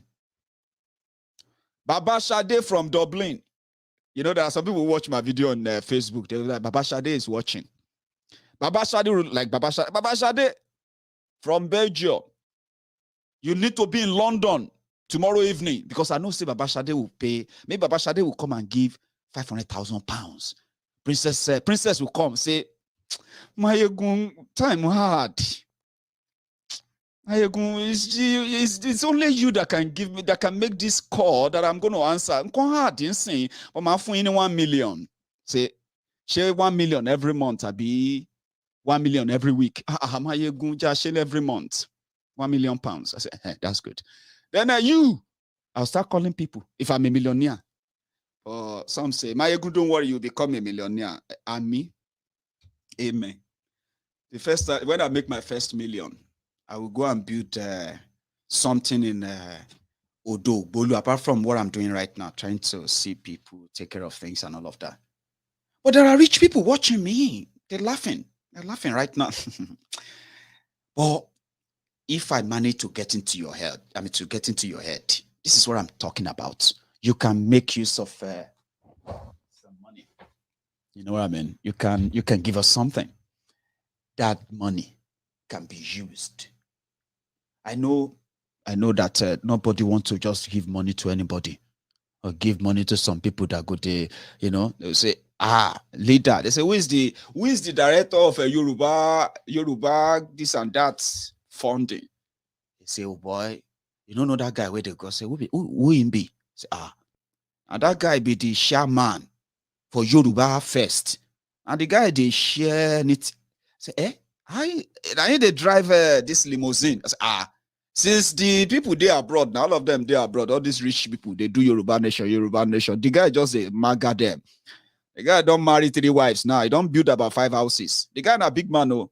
Anywhere he go na convoy. The Muguns where they give him money, millionaire, Yoruba, they are abroad. Nobody want to do that. No. So I know what I'm talking about. And for those who are actually rich, all of you, my rich friends, I know you didn't become rich so cheap. Therefore, you're never going to just flaunt your money away. But you know what I'm talking about. We can make use of some money from you. Real money now. That's why at the same time, I'm calling on those we know, Ilanomo Odua. They have the coverage, they have the acceptance. We have told the whole world, Ilanomo Odua is good to go. We can trust and work with them. But there are so many things going on underground as well. If they can fix that, and suddenly somebody come and say, Mayegu, my brother, I watched your last video. You are a star. The people tell me that a lot, by the way. People tell me that a lot. You are a blessing to Yoruba nation. Thank you. People tell me that a lot. But you see, Mayegu, I will give, if people call now, I can say, Ilanomo Odua. We don't get millionaire. We want, we won't help us. So we need organization. The last time I spoke to Baba Akintoye, and so many other people I've spoken to, I've told them that they need to show organizational framework, something convincing enough that you have this framework. There are many, many of us that can make a lot of difference in the course of the Yoruba nation and all of that. There are ways we can get people involved, right? And then I'm talking about in a way where people will not just get involved. They will have reasons to be involved. They have something that attaches them. They have a lot they want to also be part of. And then it could be the bridge between the Yorubas in diaspora and the Yorubas in Nigeria to actually cut off all these criminals who have told you, you have no choice. Nigeria is one. Nobody is changing that. There's nothing you can do about that. Take it or leave it. Your life or your land, and all those conditions they've given to you. We need to get involved. Me, now this platform I get, where I can tell you how I feel, where I can get a lot of you to agree with me, and I also get some of you to disagree with me as well. I can get some of you to start laughing there, and you'll be like, you don't even know why you are giggling there, because Maigun just said something that makes you laugh, and the rest of that. That is the most I can contribute when we talk about what I'm talking about now. So we need real people. We need real people to volunteer too. Listen, guys, in a struggle, there's something called volunteering. Volunteering means you are doing it not for money. That is called volunteering. And volunteering, right, it is not compulsory or mandatory. It is always voluntary, volunteering. Now you. Well, you can get rewarded for doing something. Whatever comes for it, take it. Cherish it, value it, appreciate it. Because it's not really meant for you to get paid for it. So when you are volunteering, all over the world where you volunteer, there is always something that comes with it. On your CV, you have it there, you have volunteered, and you have worked on different outreach programs of the Yoruba Nation people. You have done this, you have done that, you have been to the health centers, you have helped them, help them process the sick people, because Yoruba Nation is doing some programs, a well-funded program that helps a lot of people. And you are involved, you are volunteering.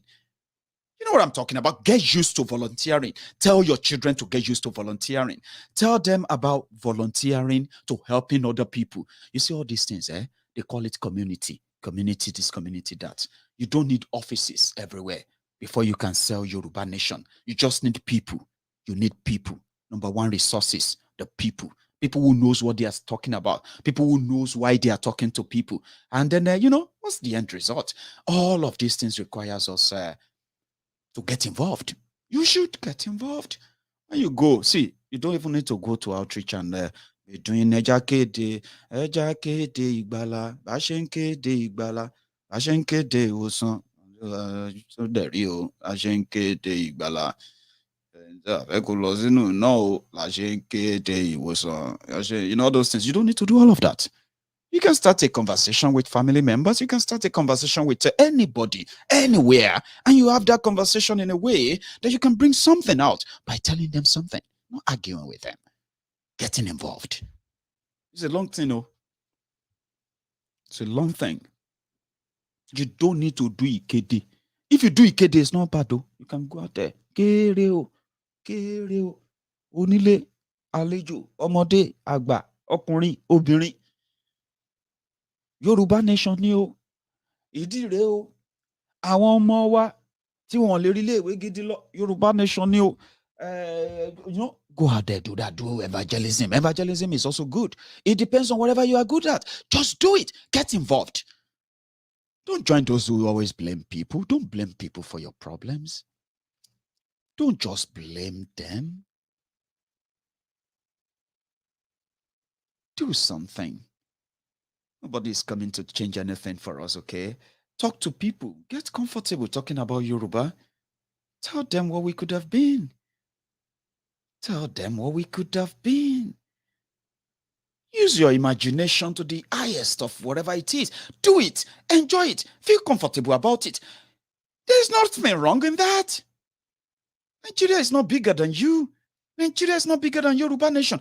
Nigeria is not bigger than the Biafra nation. Nigeria is not bigger than any part of those things, because all those parts makes Nigeria. If a part is out of it, Nigeria doesn't exist. Be proud of who you are. Say it with pride. No matter what they say out there, let your children believe it. Use your imagination. Be imaginative. Create Yoruba heroes.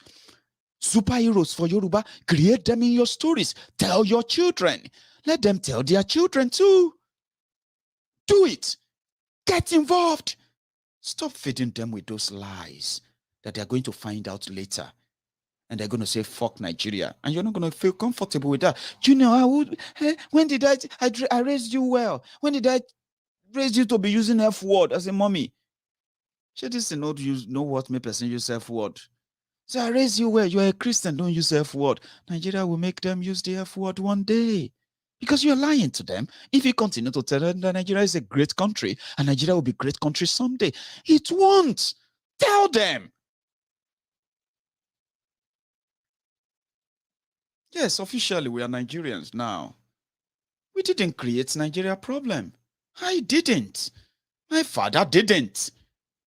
Your parents didn't. Well, maybe your state, because if your papa a politician, would they collect contractor from his own friend back then? You know if he said the whole thing. But you didn't. Do you agree? Maybe you did you? Because I don't even know. A lot of people are watching me right now. So I don't know who I'm talking to or who I'm not talking to. But personally, I didn't create problem of Nigeria. I didn't collect a dime from anything they've done. I didn't make any party. I was never part of any policy making or decision making. I've always been part of the victims. All of us in the victim world. The open concentration camp. So we didn't. But we can be part of the solution. We are the solution. And the solution is not far-fetched though. It simply means if you know be say you're mad, if you don't get mental problem, don't think you'll be doing the same thing again and again, then you are expecting a different result. That means you are a madman. But if you are not, then you will see into this and say, I know how they deceive me. I won't let them do the same thing to my children. I'll tell them the truth. They need to know. Let your children know. So that children's mind, trust me, they are like a sacred place. If the first thing you are going to plant into that heart of theirs, their mind, is the truth that they denied you, that truth will help that child. And if we can plant that truth in the minds of the million of these children, Nigeria is not bigger than who they are. Tell them, say to them confidently, tell them who they are, where they come from. Tell them their story. Like again, use your imagination. Make up stories if you have to make up stories. Tell stories about your ancestors. Tell them they were forced to be part of this fraudulent contraption. And your children should never grow up and start saying, Nigeria is not break up. It's not cannot be break. You can't break up Nigeria. Look at all my mates shouting, Nigeria, Nigeria, what do you call it? Nigeria unity is non-negotiable. My mate, 35, 38, 40-year-old, jumping up and down. Nigeria is non-negotiable. Nigeria is non-negotiable. Don't blame them. Blame their parents. Their parent told them that. They had no reason, they had no way of asking why, because their parents too, they didn't have any answer. They were subjected to believe that. And from generation to generation, people believe that. And that's all you need. Conquer the mind. You see this mind? Mind. Mind is a very powerful tool.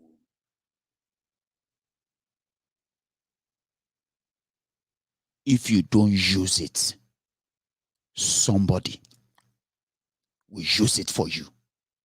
And that is why majority of those they've been rich and miseducated in Nigeria, they can't reason because they don't have the mind of their own. No, really. They don't have a thinking capacity to reject something because they are conditioned to be that way. You can change that. That's the point, Sha.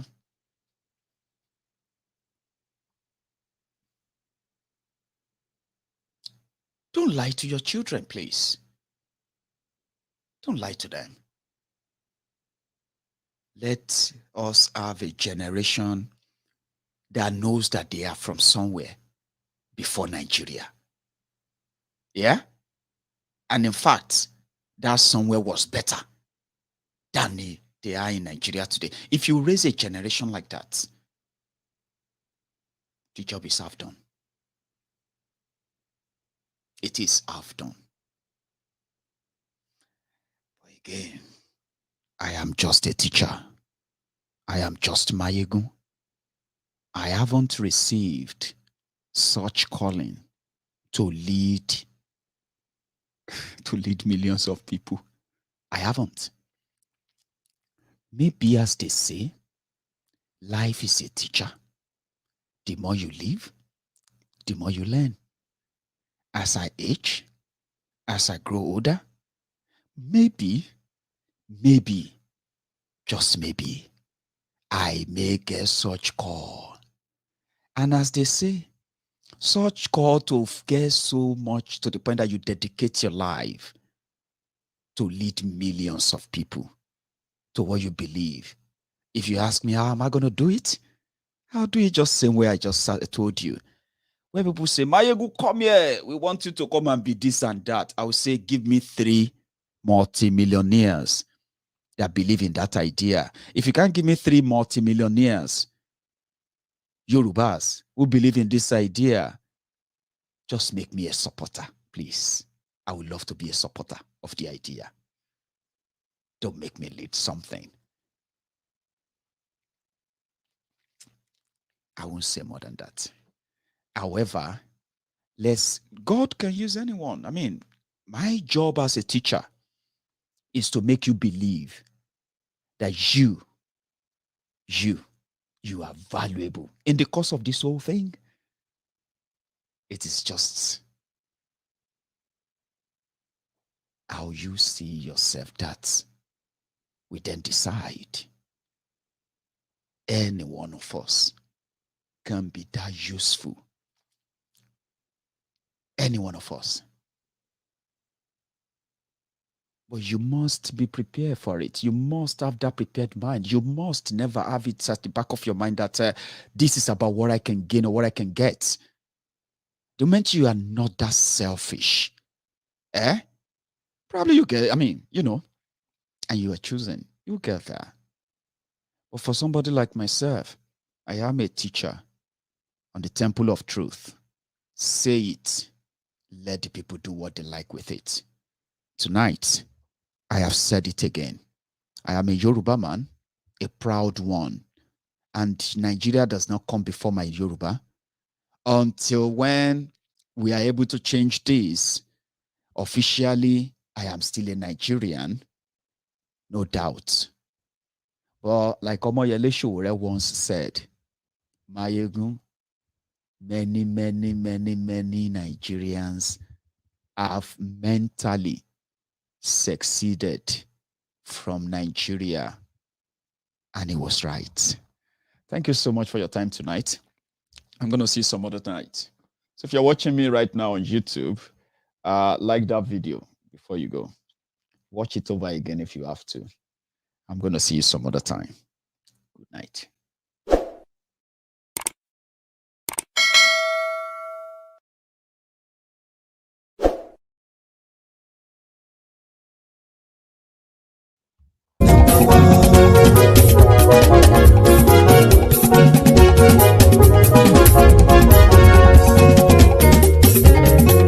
Àní ẹ̀sùnra kì í.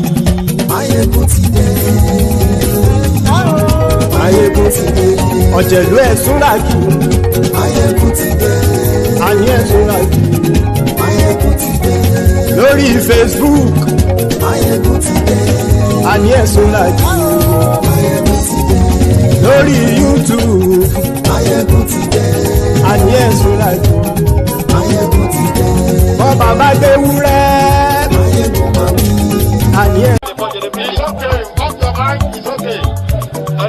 She off your mic,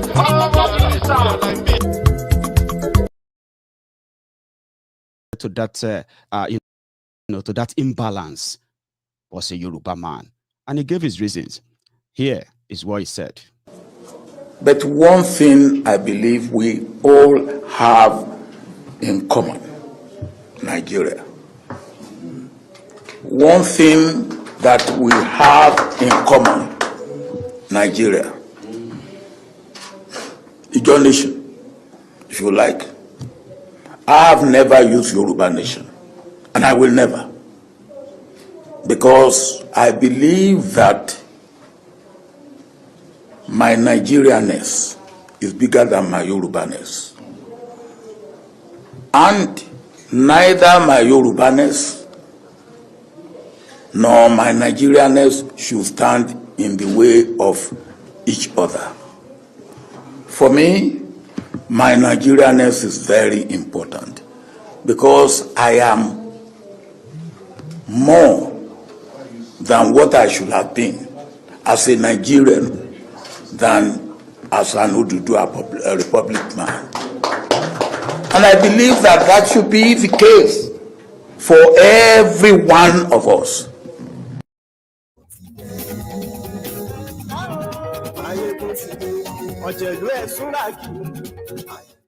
Nigeria is personal to so many people for so many reasons.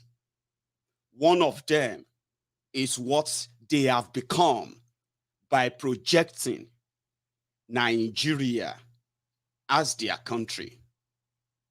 But the question is, how many of us have that same privilege to say, Nigeria means this to me because of this and that, like Obasanjo? Not many of us.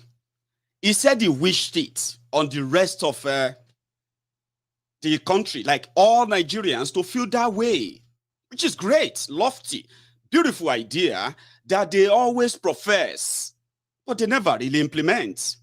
Now, implementing it is going to be another thing entirely. There's another thing to wish. There's another thing to do. Then there's another thing to take responsibility, whether you do good or you failed. I'll tell you something. One Nigeria means a lot to Nigeria politicians, retired generals, because they were those who shared the spoils of Nigeria. When I say the spoils, everything in that country is owned by them. After they forced the entire country to become one, forcefully, that they would never be able to manage, then share them, territory by territory, resources by resources, and this is so vital to them, to people like Obasanjo. They had the opportunity to let everybody have the same experience like them, that will make them have something as an attachable, something that attaches them to Nigeria, like Obasanjo.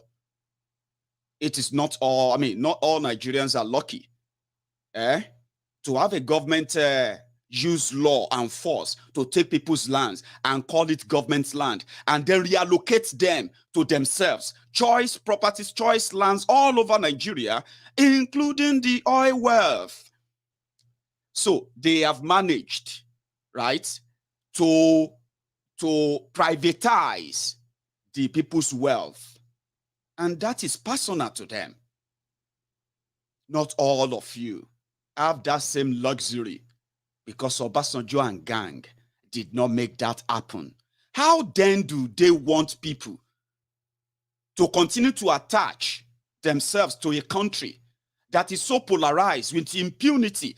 You know this selfishness, so divided that even Obasanjo himself and his co-travelers, they agreed that Nigeria has failed, especially under this BUHARI. But according to them, there's so much for them to lose. If Nigeria should go back to either regionalism, or if Nigeria should break up entirely. Because today, Obasanjo is a citizen of the world. Why? He led the country, Nigeria, for 13, how many years? For 11 years. First as a military head of state, then as 8 years as civilian president, who did absolute nothing but to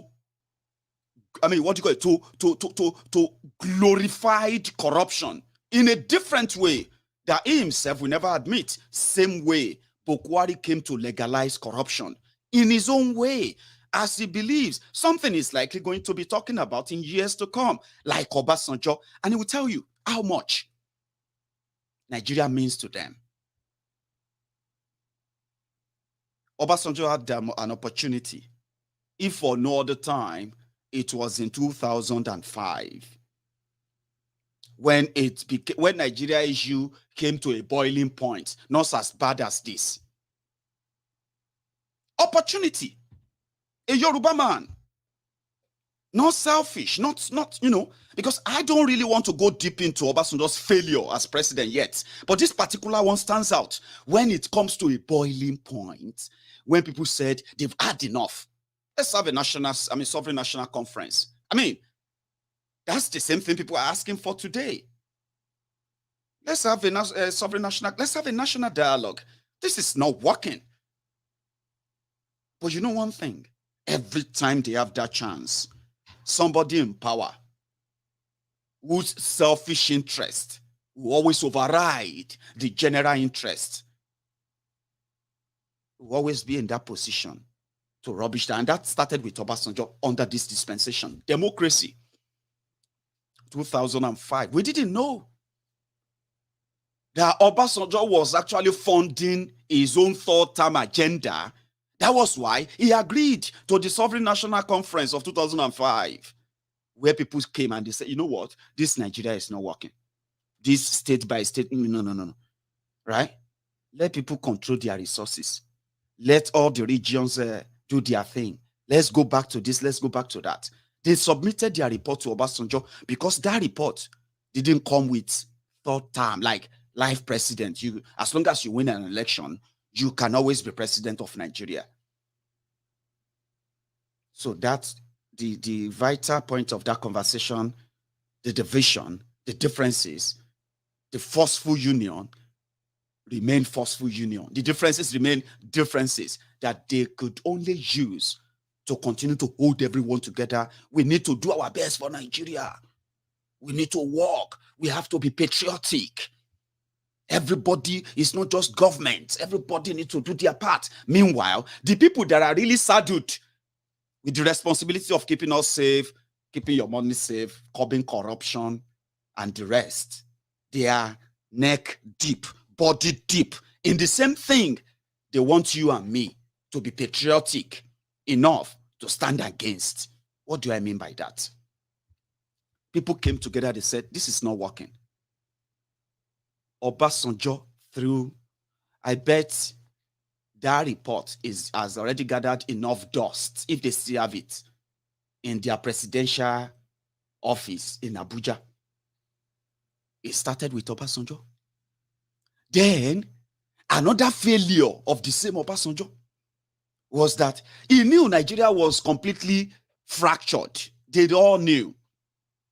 He was the only person who had the audacity to sack majority of all those military personnel that supervised this emergency as president. He was the only one who took that. He took that risk and he got away with it. Yet, he had no plan for any successor. He had no plan for any future. He had no plan for whatever even he himself felt like was the good thing for Nigeria. 8 solid years. Personal interest, selfish interest that overrode the general interest. Obasanjo, that same Baba Obasanjo, he couldn't find any good, reliable successor within PDP. You know the story, until he brought a sick Yaradua, which according to the conspiracy theorists, they said the plot was drag Yaradua into it. If he falls so sick that he dies during the campaign, the constitution allows that the election must be postponed by a year. And then until, you know what I mean, until they feel like they can find a replacement for him, then the election can be postponed for another 1 year. So Obasanjo could stay in power for an extra 2 years. Now, conspiracy theorists said that they said that was why they dragged Yaradua into it.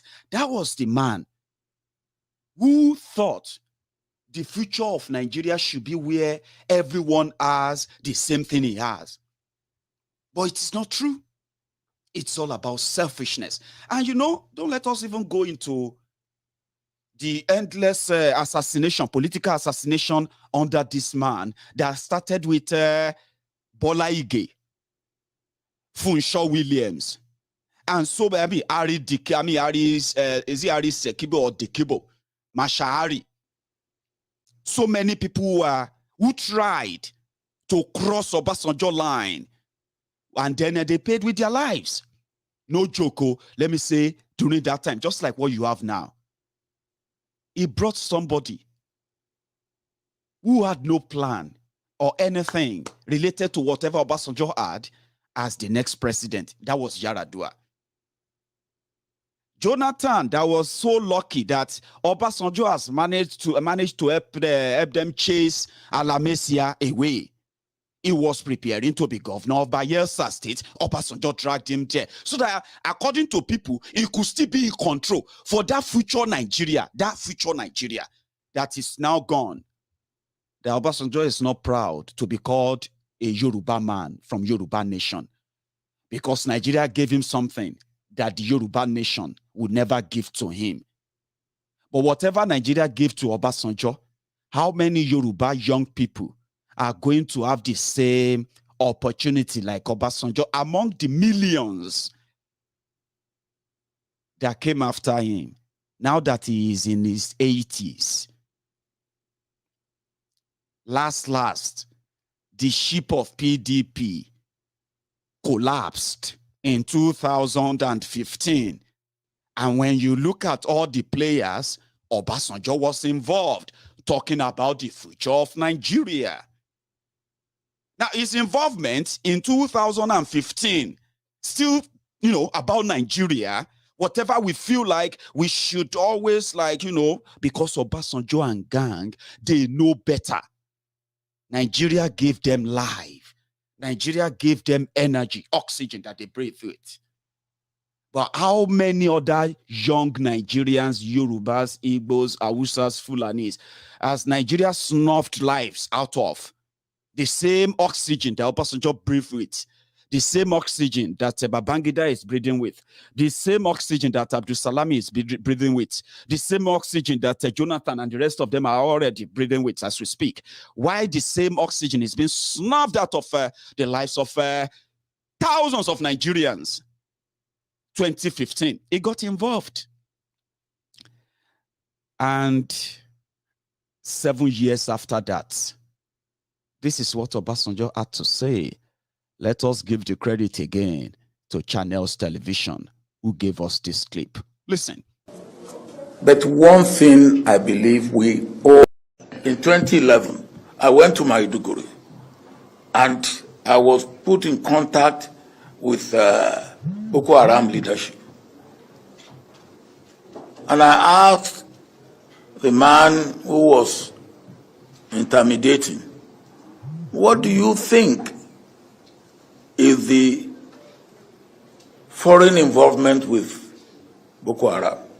And he said, maybe 10–15%. I said, how do you come to that?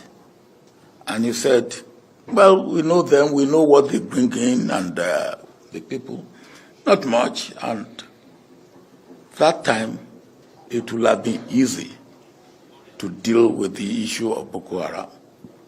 Today, the foreign involvement is more than 50%. So it has grown beyond what we can say we deal with quickly. But then, there's still room for dealing with it. But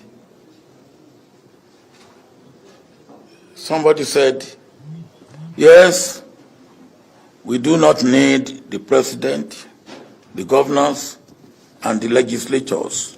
We can assemble. Yes, we can assemble. We have assembled here. But there is the aspect of legislation that I have mentioned. We cannot legislate. We can assemble, we can meet, we can recommend, we can appeal, but we cannot legislate. And that is why we must go to them, we must carry them along, and the senator is here, he's right. And he cannot do it alone. And it is also our responsibility to do what we need to do, to involve and to carry those who have responsibility to do what they need to do in the best interest of our country and our nation. Now I come and I end up drop the ball. Almost anywhere I go, people will say, well, Nigeria is not at the table.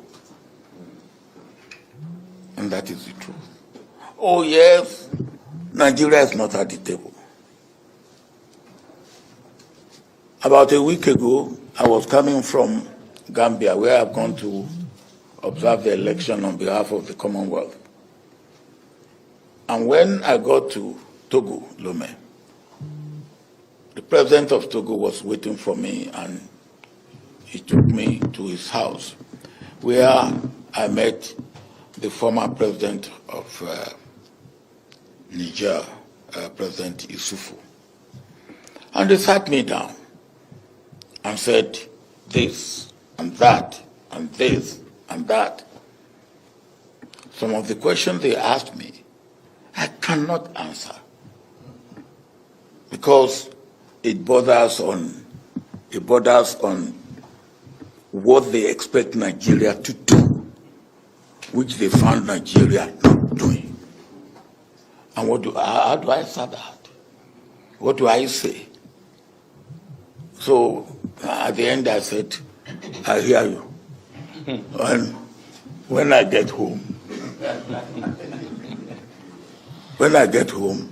I will see what can be done. But when I get home, I won't see anything. That's the truth. Because the truth is this. President Buhari has done his best. That is what he can do. If you expect anything more than what he has done and what he's doing, you are kicking a dead horse. And there's no need. So, if they pass all this into me and say this, what do I say? I say what I think I should say. I understand the point you are making. When I get home, then they will not let me go. But then, where do we go from here? We cannot fold our hands.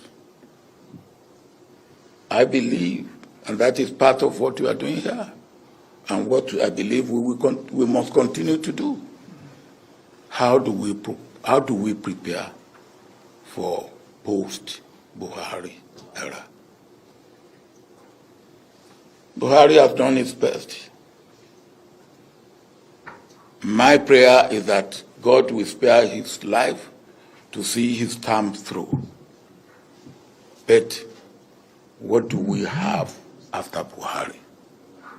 What should we do to make post-Buhari era better than what we have now? That is your responsibility. That is our responsibility.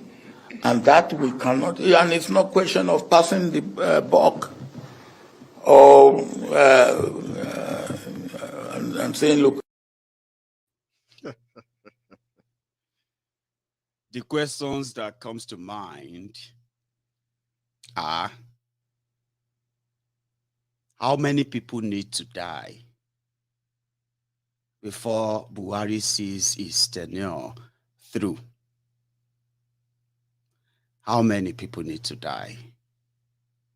And is Obasanjo positioning himself again for you all, or before you all, as those who are going to decide again what is good for you again, as usual?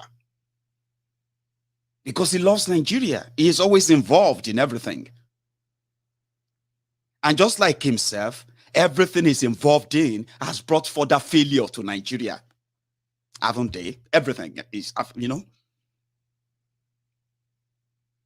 So, is Obasanjo still seeing himself as, just like many of them see themselves, so, as people who decided to bring Buhari in 2015 as the future, merge it and break it up? I mean, broke it up in 2019, but it was too late. The monster they created was so bigger than them that they couldn't stop it anymore. So are they positioning themselves for Obasanjo is over 80, by the way. And if you are in your 20s, now your grandpa be that. Right? Well, somebody placed or kind of described this in a clearer way. And it's good if you hear from the horse's mouth, by the way. And that is the unfamiliar voice speaking the truth, like a confession. Watch this. Interest of public good. And you know, the politicians proudly tell you that politics is about interest. If they don't get what they want, they are ready to collapse the system. Every military coup in Nigeria's history was engineered by civilians that have lost elections, rightly or wrongly. If a politician contests for a position and he doesn't get it, he will not support a party member that got the nomination. He will rather move to the opposition and ensure that the person that defeated him, fair and square, loses the election. So we have a political culture where the primacy of personal interest trumps everything else. Now, what is the difference between human beings and animals? Human beings can come together and compromise to live in peace, to make progress. Animals, at least some of them, not all, some animals are even organized enough to do what human beings do. But most animals don't have the sense that if we come together, we will be more successful. With animals, it's everyone for himself. So it is with most Nigerian politicians. Everyone for himself. No one for the country. No one even for the party. It's an interesting political culture, and it's ingrained. Politicians believe that is the way, that is politics. And to change it will take quite an effort. Something has happened in the political landscape in the last 1 year. This merger of 3 opposition parties is unprecedented. It has never happened.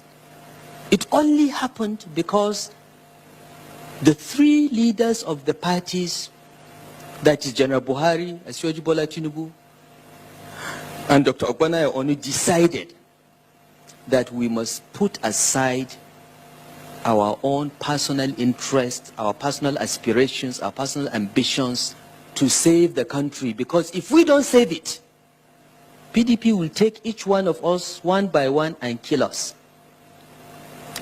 Standing alone, the PDP will get all of them. But together, perhaps, they stand a fighting chance. Okay? This is the only reason why the merger took place. Because for the first time, the leaders of the parties decided that public interest is more important than private interests. Now, I hope, and I'm a member of that party, I'm an official of that party, I hope that that attitude will be sustained as we go forward into the future. But this is a problem, and until we fix our politics, we'll continue to throw up the wrong leaders, we'll continue to sustain a system that serves the elite few to the detriment of the many. And one day, everything will end. Because this system that excludes, that pauperizes the majority, is not sustainable. One day, the large majority of the poor and the hungry will kill all of us, the minority that are not poor and that eat well. Which brings me to the next problem. We have built our economics around one commodity called oil. We have moved from a country that is fairly economically diversified into a country that depends on oil. And we live in a federation where only one state is viable, really, Lagos. And Lagos is viable not because of its efforts, but because of history.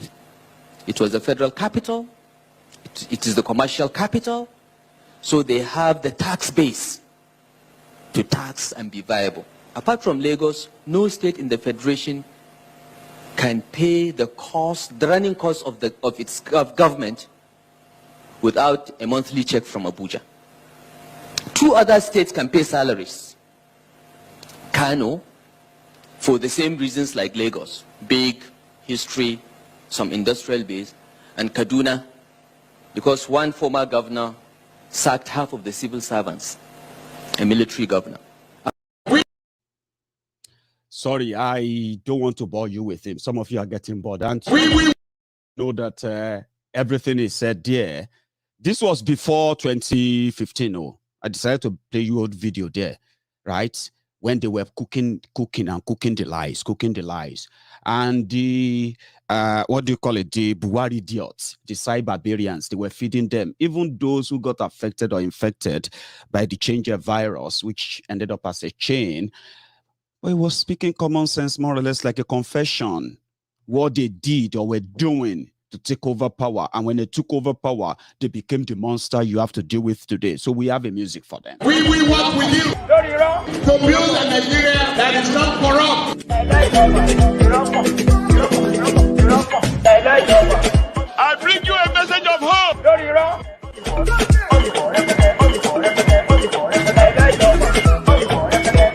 We are going to spend a lot of resources on education.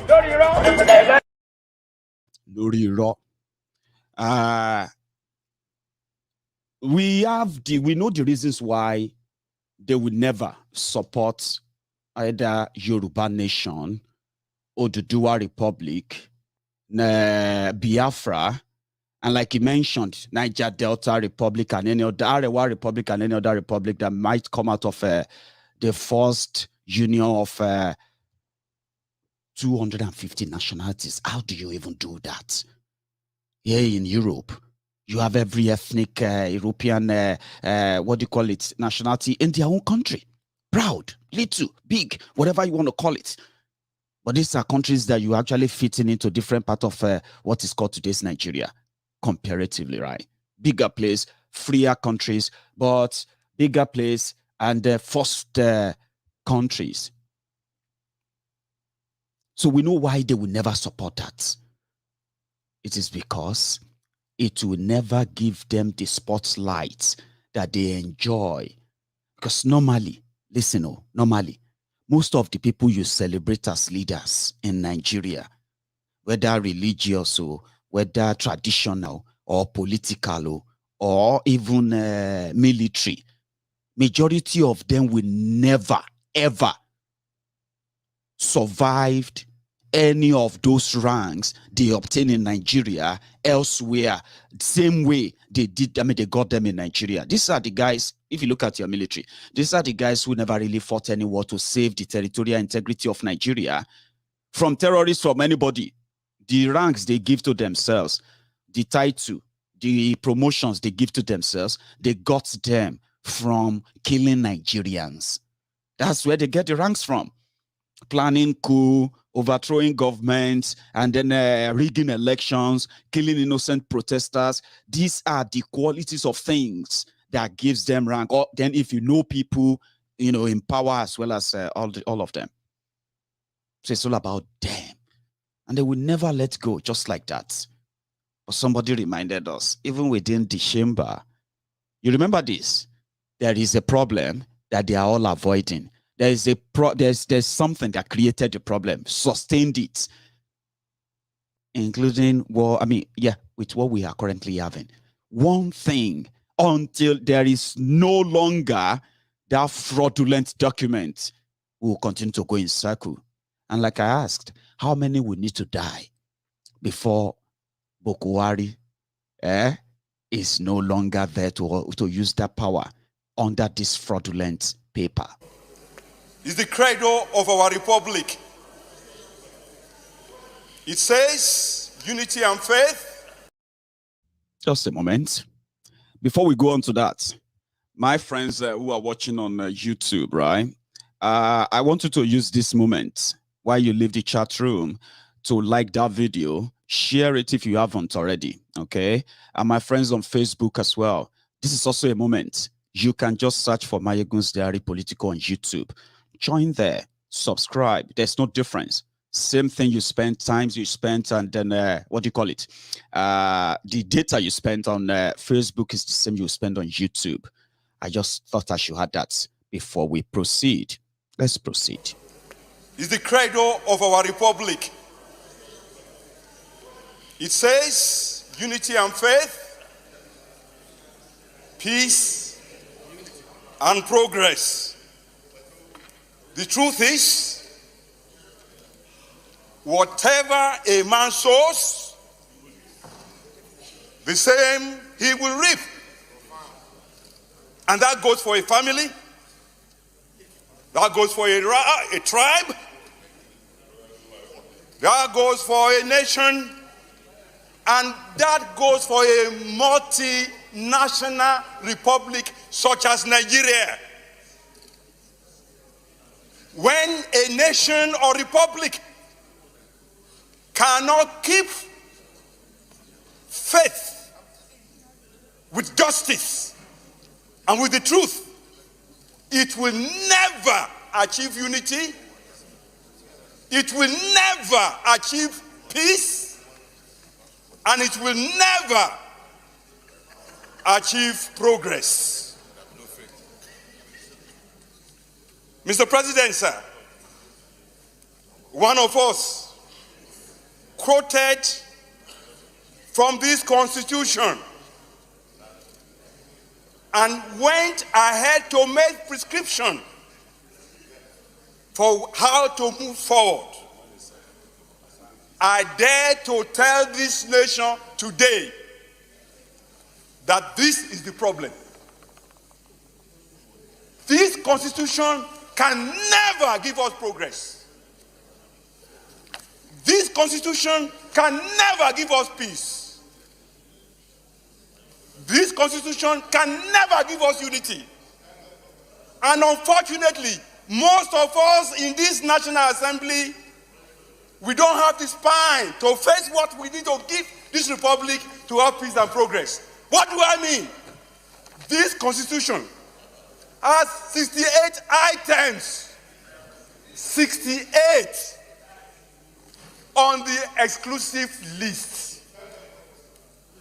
This Constitution has only 12 on the concurrent list.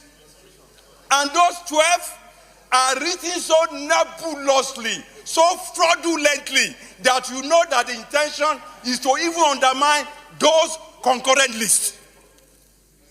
That is why those who want unity and peace in Nigeria must first remember that the name of our republic is not just Nigeria.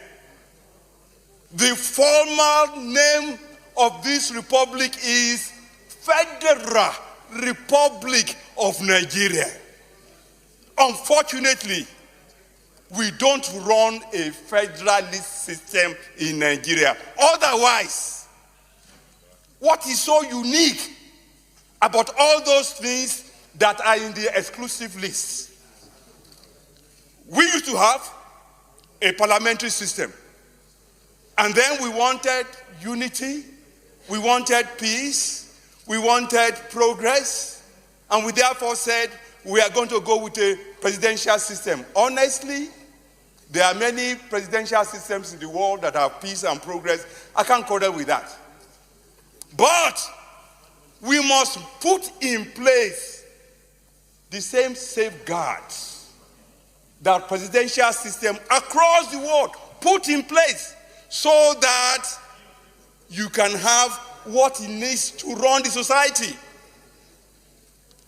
In this chamber, we try to federalize the police system.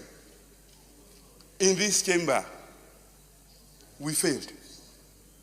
We failed because we didn't summon the courage, the wisdom, the tenacity of purpose, and the vision, and the understanding of what is making nations across the world to work. A man from Otukpo was the DPO in my local government when I was chairman. The man did not speak Igbomina in an Igbomina local government. The man did not speak Yoruba in a Yoruba local government. Every crime is local. And the solution to every crime is local. The earlier that senators in Nigeria summoned the courage to say, we should not continue to deceive ourselves. I know that police is costly. If we are going to allow some states to have police according to their own wishes, therefore, we must revisit the revenue formula, such as more money go to states. More money towards it. That's the sweetest part. You realize that everything he's been saying is colleagues. They are not really amused. They are not really interested. It's just like, come on, you have the floor. Oh yeah, talk. But you raised some vital points talking about security and what could have been, what used to be, and what could have been the primary solution to what is now spreading as like a wildfire, right? That is the future of Nigeria, or oneness of Nigeria, where the rest of the people from the rest of Nigeria, or everyone from all the part of Nigeria, who came together to say, we are facing this problem. When it comes to the solution for it, or who should be responsible, they differ. And then they will never find the same solution anyway, just that same way. And you continue to run a country like that. You continue to run a country like that. That somebody's just going to come around and do a turnaround, one holistic approach, boom, and everybody will just form the line. That is the impression of the likes of Obasanjo. And the question is, how many people will need to die? If you call for a new constitution, that simply means there must be an end to the current ongoing one. How is that different from asking for a revolution that also put a halt to a system that is killing people, and those who are responsible have become irresponsible, and nobody is going to be held responsible for it? A new constitution where people can then say, okay, before we continue to be part of this country, this will be our position. A referendum, this will be our position. Is that not what everyone is asking for? Why should you then become, or why should it become a treasonable offense that even Oshibajo cannot explain. Where we are today and why we're where we are today is because of 16 years of mismanagement of resources. That's the problem. That's why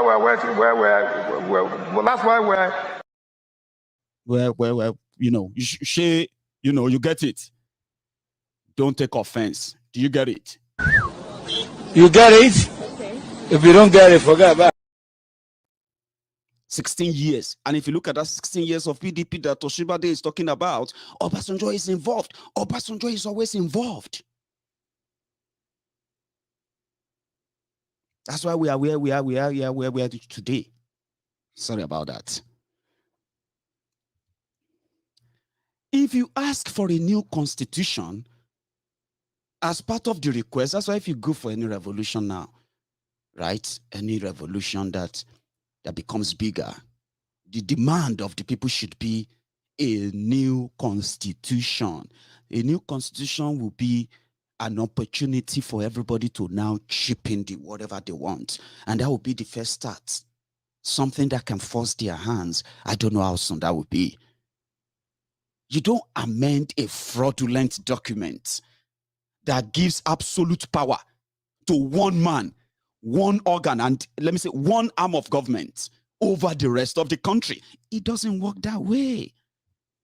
And that has brought us to where the likes of Obasanjo and co should know that, Baba, there's a time you should admit that you have failed. Many of those leaders that parade themselves, thanks to what Nigeria gave them, for those of them that are still alive, it was war for them too. They were killing themselves for power, for today, for the hilltop mansions that they gave to them, for the life pension that they are collecting, free citizenship of the world. They can travel the world wherever they want. They can write book and their friends will pay millions to buy them.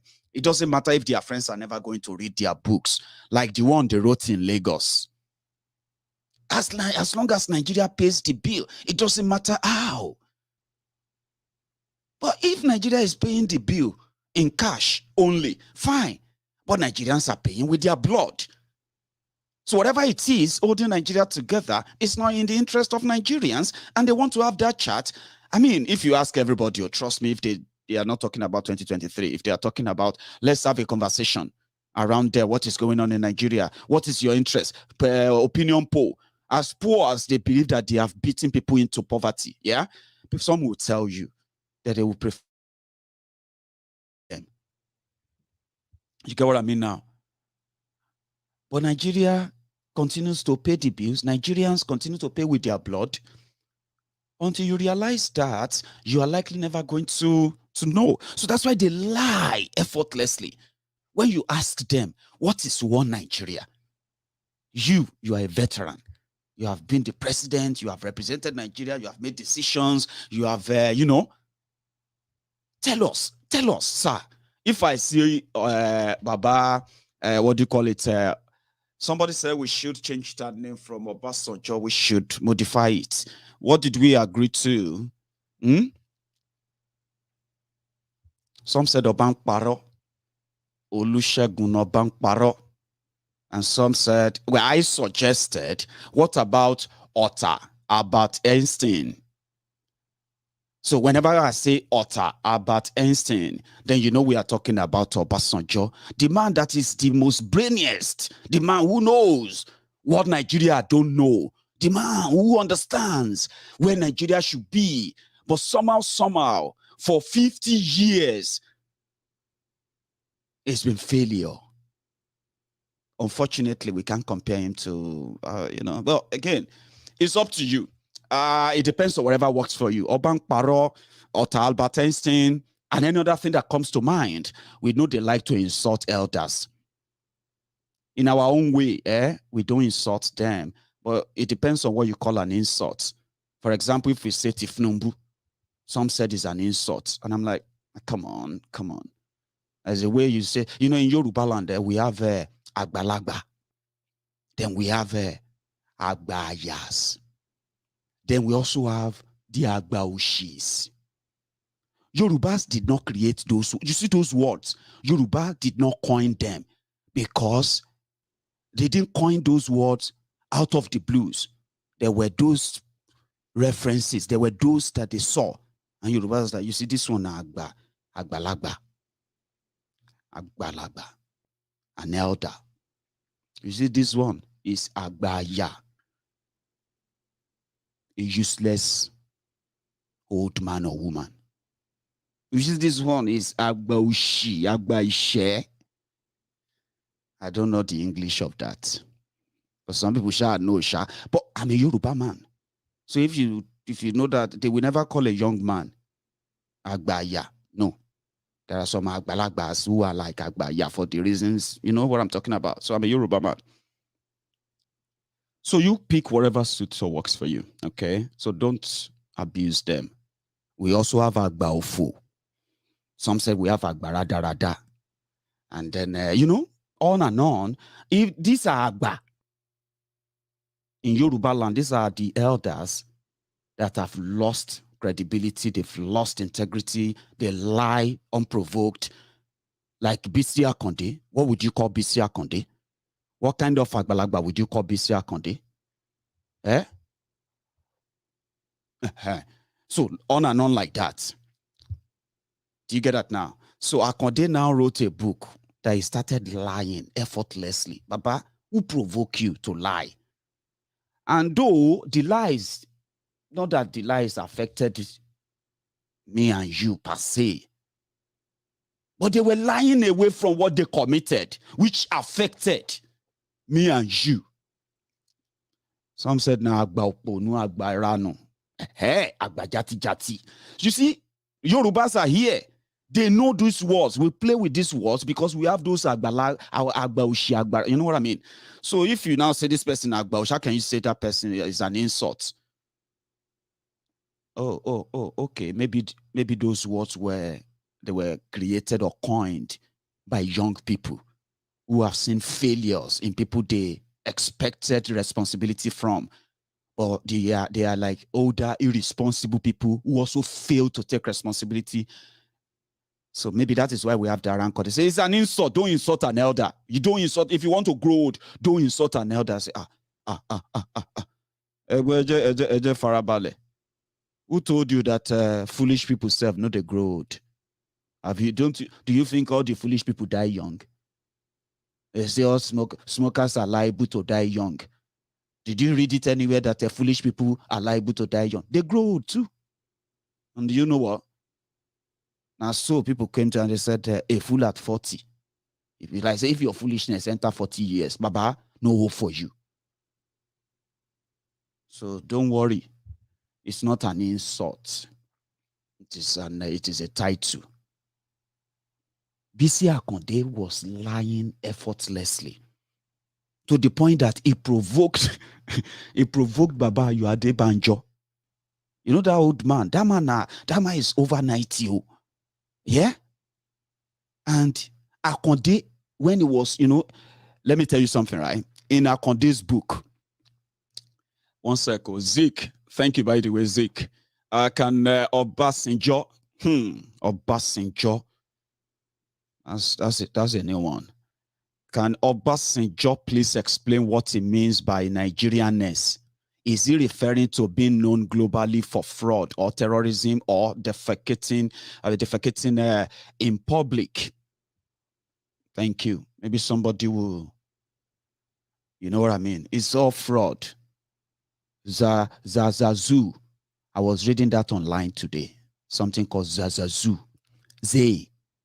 I'm still figuring it out, guys. But I remember, I just found out that it has something to do with manipulation, fraud. So the Obasanjo and gang and the rest of them, what they are doing to you is called the Zazazu or something. Tell me, who have you heard about that? Zazazuze. I'll come back to that. Unprovoked lies. Akonde said, when BUHARI took over power through a coup in 1984,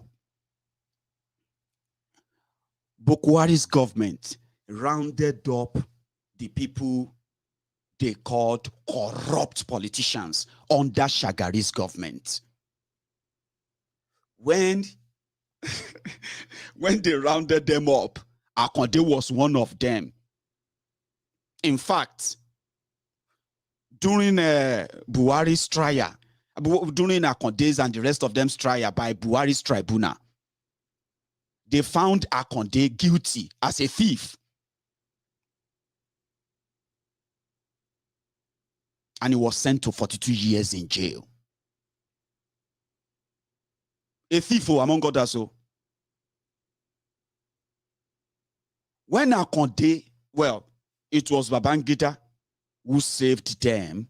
If not, Akonde that you see today, now retired prisoner, you foresee him as they say, you see that old man where they walk, where they shake there, that poor man there. He was a very strong man in 1980. He go jail for 42 years now. Now pardon them give him after 25 years.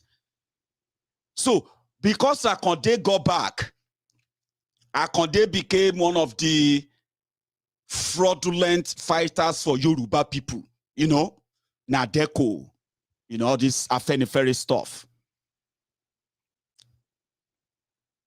Now, in Akonde's book, since BUHARI is the president now, and they are praying that somehow, the same magic they did for BUHARI, they will do it for Tifnumbu. Akonde had to lie effortlessly. Tunde Idiagbon is dead. And Akonde, in his book, decided to blame Tunde Idiagbon for everything that he suffered under BUHARI by exonerating BUHARI. That you see all those things they said about BUHARI jailing this person, killing these people, trying to kidnap these people from abroad. All those things, in Akonde's book, my participations, Akonde blamed Tunde Idiagbon and praised BUHARI in the same way, unprovoked. Waiting, old man, why you dey lie? What is the reason? What do you want to achieve? Of course, he wants to achieve something before he dies by bringing BUHARI Pro Max, Tifnumbu. So he had to also lie against other people in their circle. That was where Baba Ayo Adebanjo came in. Akonde trying to tell everybody how generous. Remember I told you how Tifnumbu became their godfather after Obasanjo kicked them out in 2003. And it was through their greed, let me tell you that story shortly. In 2003, the Yoruba people, they listened to Afenifere, AD, Afenifere, all these people. And Yorubas were still kind of feeling the pain of the death of Abiola. So somehow, Yorubas were more like, at that point, even politically, traditionally, Yoruba were so close to publicly demanding for the breakaway from Nigeria. However, the new political arrangement, which made Bola Ige, the man who wrote the constitution of PDP, the man who wrote the constitution of AD, the people who actually founded the two first political party that went into that election, Yorubas gave their votes to AD as Yoruba party. That was what gave birth to Tifnumbu and Gango, among other background play and everything. So in 2003,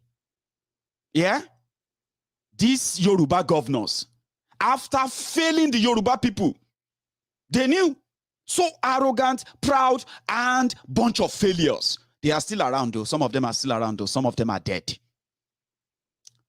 In fear, they went into an arrangement, an agreement with Obasanjo. The Yorubas, they will vote for Obasanjo, PDP. And Obasanjo will tell all PDP to vote for AD. So in that confidence, they went into that election. On the day of election, they have told their people to vote Obasanjo. Omowani, Obasanjo, they vote for. As people went to poll, as they were voting PDP for president, they were thumbprinting PDP for governor. It was so late that they ended up calling it democratic coup. So that was when Tifnumbu became their godfather. All of them that didn't survive that onslaught. And all of them didn't survive except Tifnumbu. Ekiti, Ondo, Adebayo of Ekiti. They went with it. Who was this guy before Agagu? Adefarati in Ondo. They went with it with that coup as well. Lamadeshino in Oyo, it was sacrificed. Who was this guy in Oshun? Bisi Akonde. So they became Tifnumbu's lackey. That was, and Tifnumbu that survived and in charge of Lagos money. He became the automatic godfather. The only one who was then able to fund AD until he told them, I can't fund the AD anymore because he was not in control of that AD. And immediately Tifnumbu said he was going to start AC. These ready-made, these guys, right? They were ready to join him. That was when they started pushing this, Yoruba that. Again, how they just changed Yoruba this, Yoruba that. Akonde now turn around to say the same benefit he enjoyed from Tifnumbu, Baba Ayo Adebanjo also benefited same. That even, in fact, in his book, he said, in fact, the house that Ayo Adebanjo, the leader of Afenifere, and the man that has told Nigeria that, listen, if you don't come together and convene national conference where everybody can go their separate way regionally, Nigeria is going to break up, no election. You shouldn't be talking about election. Bisi Akonde lied unprovoked in his book, and he said the house Ayo Adebanjo is living in Lekki was built for him by Tifnumbu because Ayo Adebanjo continued to pressure Tifnumbu to build him a house. You have to build me a house. Oh boy, the team can't provoke the old man to release the statement of how he actually made this money, and he challenged them. He said, listen, this is how I built my houses. So back in the days, now this you have to know if indeed now you get the money where you take do anything, not like Tifnumbu that converted half of Lagos properties into his own empire. Now appointed his cronies to head them under different proxy names. That the same thing Bisi Akonde was projecting on him. Bisi Akonde should come out and explain, how he managed to build his own residence in Oshun. So, guys, I'm going to read this word for word for the sake of this video, as usual. All right, a press statement from Baba Ayo Adebanjo. In fact, let's listen to this first. Then we will get to Baba Ayo's statement midway.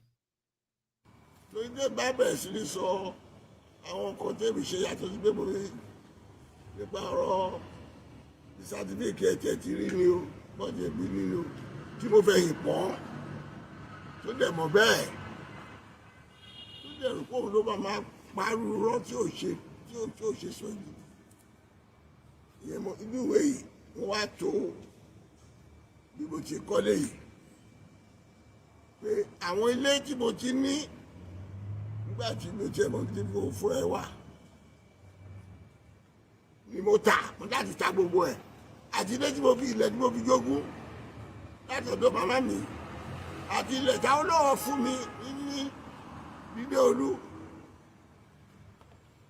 nígbà tó wà láyé ni mo ta gbogbo àwọn ilé yẹn ara àwọn ilé tí mo ta yẹn àwọn náà ló ṣí ilé tó wà nínú ronú ọ̀pọ̀lọpọ̀ ìjọba ìbẹ̀rù tí wọ́n wá tó wá kiri ibẹ̀ làwọn fẹ́ẹ́ ti ṣe méjì ibẹ̀ náà ni Akọ́dé yìí ló máa ń fi ẹsẹ̀ rìn wá bá mi tó máa ń rìpọ́tù lé Bọ́lá Ìgè ó ń gbé ṣẹlẹ̀ gbà yẹn ó ń ṣe agent pé ó ṣe mọ́ tó rọ̀ petrol station ó rọ̀ petrol station ní Àpápá ní àdì police station BP petrol station ìbẹ̀rẹ̀ pẹ̀lú bá wá pàdé ọ̀la bàbá nígbà ìṣòro ìyẹn tó wá ń pàtó yìí o. I'll come back to that. You know what Baba was saying there is that it's a shame that all his houses, which he sold at some point, some of the, including the land given to him by Awolowo, that most of his properties is out there way back In one of them, where this Akonde always trek to come and see him, to report Bola Ige and all that. What happened is that old man that you just listened to there is all this first generation of lawmakers. Should I say the first republic lawmakers in Yoruba land? When you talk about Awolowo's policies, people who work with Awolowo between 1954 and 1960, this man is one of them. But we'll come back to that. Let me read it to you. What he released as the statement in response to this old man, Bisi Akonde's lies. He said, about a week ago, last Thursday, 7th December, to be exact, at presentation of the book, My Participation by Chief Bisi Akonde, it was said that Bisi Akonde stated in the book that I brought pressure on Bola Tinubu to build the house for me. But since Bola Tinubu himself was present at the presentation, I expect him within a few days to refute such a malicious falsehood about me emanating from his man Friday, Bisi Akonde. I hold this view because Bola Tinubu, just some 3 years ago on the occasion of the presentation of my autobiography, saying it as it is, that for my incorruptibility and strength of character, Bola Tinubu would not have been governor of Lagos State in 1999. These are the Afenifere, the guys who actually made most of these guys in 98, 99, politically, genuinely. But that's a story for another day. Another day, rather. What then could he be demanding from me after his 2-term governorship to make me pressurize him to build a house for me when I did not get a naira from him before he became the governor? There has been a lot of pressure on me not to react to Bisi Akonde's tantrums. He is a neophyte, a beneficiary of a struggle he never took part in. I have been urged to keep to the adage, not to answer a fool less you reduce yourself to his level. But there is also an adage that says, answer a fool less he thinks he is wise. A lot has been said in the press and the social media to admonish tantrums. But I owe a duty to myself and to put the record straight for posterity about the big lie that Bola Tinubu built my house in Lekki for me. I therefore deny categorically that my house in Lekki was built with my resources through the sale of 3 developed properties, loan from GT Bank, and the sale of undeveloped landed property given to me by my late leader, Chief Obafemi Awolowo of blessed memory. The details are as follows. A 4-bedroom duplex with 2-bedroom flat enclosed with 2 undeveloped plots at 4, Block 14, Nuru Oniwo Street, Aguda Surulere, Lagos State. This is where I was living before moving to Lekki. The house was commissioned in 1972 by Chief Obafemi Awolowo. A wing of the duplex was once occupied by a staff of the security outfit known as Special Branch, headed then by the late Alhaji Hemdi Yusuf, who later became Inspector General of Police when General Olusegun Obasanjo was the head of state.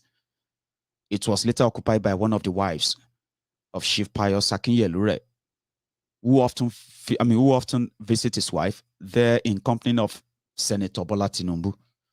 The gate of his property was first opened by Abacha security forces when Adeko was holding a send-off party for American Ambassador Walter Carrington in my house.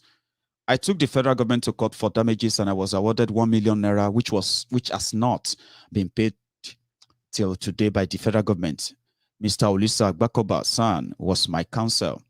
The house was sold to St. Bath Anglican Church, Aguda, Surulere, 2-story building at Otedola Street, Surulere, Lagos State. I bought it through an estate agent by name Mr. Shiwaniku, who has relocated to UK.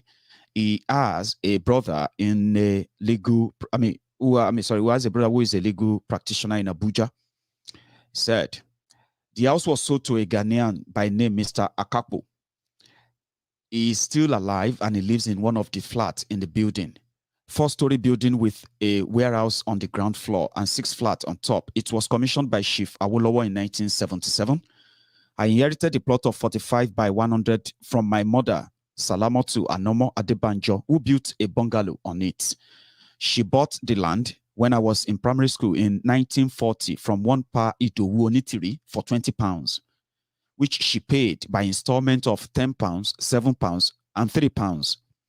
His son, Akanbi Onitiri, executed the conveyance for me without extra payment after showing him the purchase receipt from his father when I was developing it in 1976. Akanbi Onitiri is the father of Sumbo Onitiri, a well-known estate surveyor in Lagos today. The building was sold to a woman through an estate agent. I then took a loan from GT Bank to complete the house in Lekki where I am living now. When the interest on the loan became unbearable, I was compelled to sell the undeveloped land given to me by Chief Femi Awolowo in the Deolu Estate in Morocco, Victoria Island. One Mr. Ade Otusonya, a friend of my son, Femi Adebanjo, bought the land. The contractor who built my Lekki house is engineer Akim Sulaiman, senior partner of Messiah H.A. Associates. The electrical and mechanical contractor is engineer Tokumbo Oshokoya, senior partner of Messiah's O'Share Projects. The architect is Mr. Deji Johnson. The quantity surveyor is late Otumba TB Adebayo. The Lekki property, the house in my village, is Sonya Ogbo, and 3-bedroom flat in a townhouse at Omorinre Street in Lekki are the properties I have in the whole world. I hereby authorize the EFCC to verify the above facts. It is alleged that Chief Bisi Akonde's building at Ilaorogun, which I understand is more than double in expanse of my house in Lekki, and some other properties he has in Lagos and abroad were financed by Bola Tinubu. His house in Ibadan was also alleged to have been built by the contractor that built the secretariat in Oshogbo when he was the governor of Osun State. I hereby challenge Chief Bisi Akonde to clear the air by disclosing the source of financing these properties as I have done above. Asiwaju Bola Tinubu, the great philanthropist, should also disclose the source of his wealth, with which he bankrolled the elections of APC in the Southwest and that of General Muhammad Buhari and his various properties in Lagos. He should also authorize the FCC to verify such details as I have done above. Thank you very much. God bless wherever. And then Shifayo Adebanjo. That's the press statement. Sorry if you don't understand Yoruba, okay? I want you to listen to this video again, because here he said a few other things that were not really listed as in his press statement. I'll do my best to interpret for my non-Yoruba speakers. And if you can do me that honor as you are watching that video, you can even start dropping that interpretation in the comments. It helps greatly. Watch this.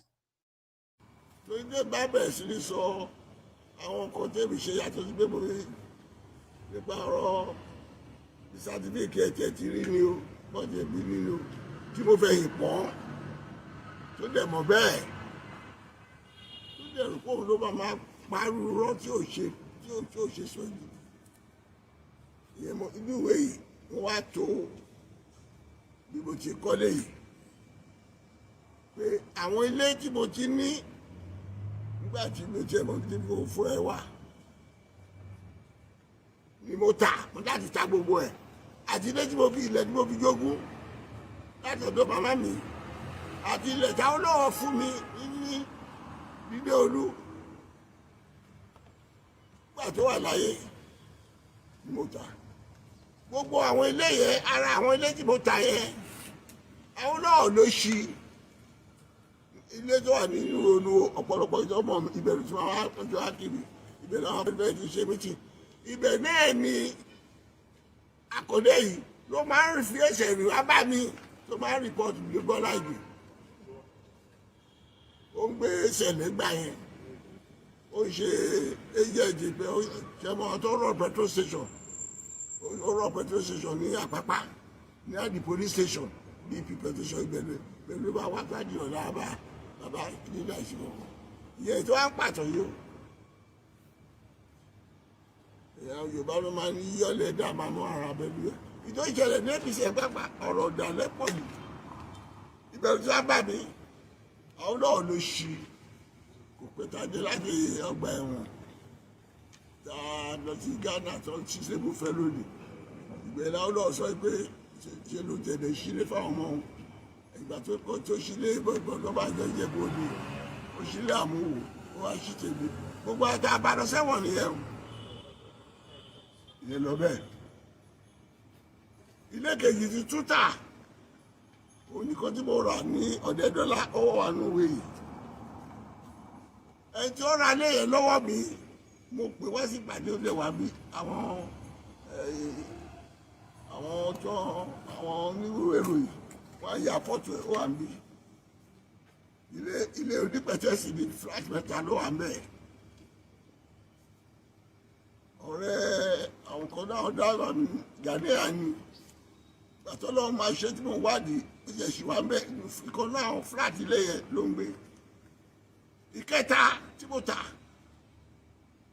ilé màmá mi tó ti ra àgbà tí mo wà ní school ilé yẹn 1940 màmá mi rà ìwà ní primary school 1940 ló rà lọ́wọ́ bàbá Onítìrí ẹ̀jẹ̀ bá jẹ́ ọmọ Èkó ẹ̀ máa gbọ́ Onítìrí kì í ṣe àkọ́bí o bàbá ẹ̀ Ìdòwú Onítìrí ló rà lọ́wọ́ ẹ̀ ní ogún pọ́ùn ilé yẹn 1545 by 100 feet ni tí mo máa bá ń tẹ̀lé wọn lọ gbàdá lọ́wọ́ bẹ̀ màmá kọ́ bọ́gà lọ sí ṣùgbọ́n gbàtí máa tún kọ́ tí ó fi kú Onítìrí òṣèré fún mo láti lọ bá kọ̀ bí ìyẹn ọmọ ẹgbẹ́ à wọ́n kọ́ léjì ìbàyàn ará ìdìbò ní dọ́kúmẹ̀tì ẹ̀dá ẹbí ara yìí lọ́yà àpòpọ̀gbẹ́ tó bá rẹ́jísà purchase street yẹn evidence of payment ní kì í ṣe evidence of ownership tí bá dẹ̀ bá rẹ́jísà kẹ́wọ́n láti pàtó lẹ̀ ta ló dẹ̀ bá sáàyè fún mi gbọ́dọ̀ bá. ọ̀rọ̀ tó pọ̀ ni ọ̀rọ̀ tó pọ̀ but like people are saying you see these people they are the same okay but somehow Baba Ayo Adebanjo even though he is not for Yoruba nation as well Nigeria somehow has really been good to them. It's just in different ways. But that doesn't mean that Akonde, the former petrol attendant, I didn't even know that Akonde was a former petrol station attendant, like supervisor. Baba didn't say he owned it. He said Akonde then was a petrol station manager, like somebody who is, supervisor, but also interested in politics aside also. So Akonde, that politics has now paid so well that he's become an ass licker, a boot licker to Tifnumbu. And Baba also said that, despite all we did for him, including his certificate, education and all of that, why would Akonde now turn around what we did for Tinubu? Why would Akonde now turn around to just lie against me? The old man is. But the bottom line is that they all know what they did, and they didn't do them for the sake of Yoruba people, even if they probably thought they did. Akonde that is lying unprovoked, he knows what he's doing too, living off the system and bleeding the people that they claim to be representing. I told you how they became the lackeys for Tifnumbu and why they would remain his ass licker for the rest of their old miserable lives. Akonde and gang. I told you. It's a lifeline. Just same way Obasanjo will continue for the rest of his life. He will continue to see that Nigeria remains one. It's not because he has any power to keep Nigeria one. He doesn't have any power to stop the breakup of Nigeria. But his position till he dies is still going to be Nigeria should remain one because of all those personal reasons. And like Akonde, like the rest of them, they are not representing the Yorubas. So when they became Tifnumbu's lapdogs, using old age to deceive other gullible idiots that actually listen to them, some people don't like that. They were like, Mayegu, don't call them idiots. Oloribu. Do you think because I've been trying to speak, I forget that? You be idiot will tell you you be idiot. There's a reason for that. You get why?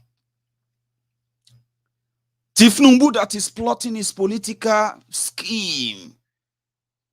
Akonde the liar, the ass licker, continue to regurgitate, say the same thing, even though he had no clue. You know what they did in 2011? PDP, they said they zoned speakership to Southwest. Since Goodluck Egbere Jolantan will be the president. And then this guy from Benue, remind me his name, former soldier as well, will be the Senate president. David Mark, I think. Was he? So, Akonde, a woman from Osun, should be the Speaker of the House of Representatives. 2011, no. Tifnumbu was plotting his political scheme, not for Yoruba people, but for himself. What did he do? Aregbe Mugbo, Akonde, the rest of them, they took a flight, Abuja straight. And you know the story, oh. That was how Tifnumbu of ACN and his gang, they decided to sponsor Tambuwa. That was how Tambuwa became the speaker. They used everything they had, everything, to cut down any Yoruba person becoming that speaker because they could do it. They knew they were dealing with a weak Jonathan, the one they call weak anyway, politically. They were Yorubas.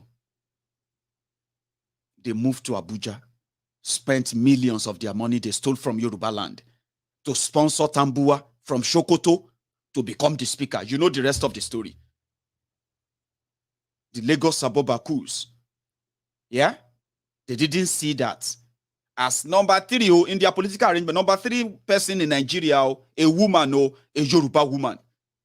There's no pride in that because Tifnumbu knows that that is going to make that person a political heavyweight against whatever he's plotting towards 2015 when he thought he would have a chance of either becoming president or vice president. So having a speaker from there, that's going to alter that. He moved his own Yoruba criminal representatives who claim to represent Yorubas and they voted for Tambuwa. And they then used the next 4 years to tell Yorubas how PDP and Jonathan marginalized Yoruba people. And they sold.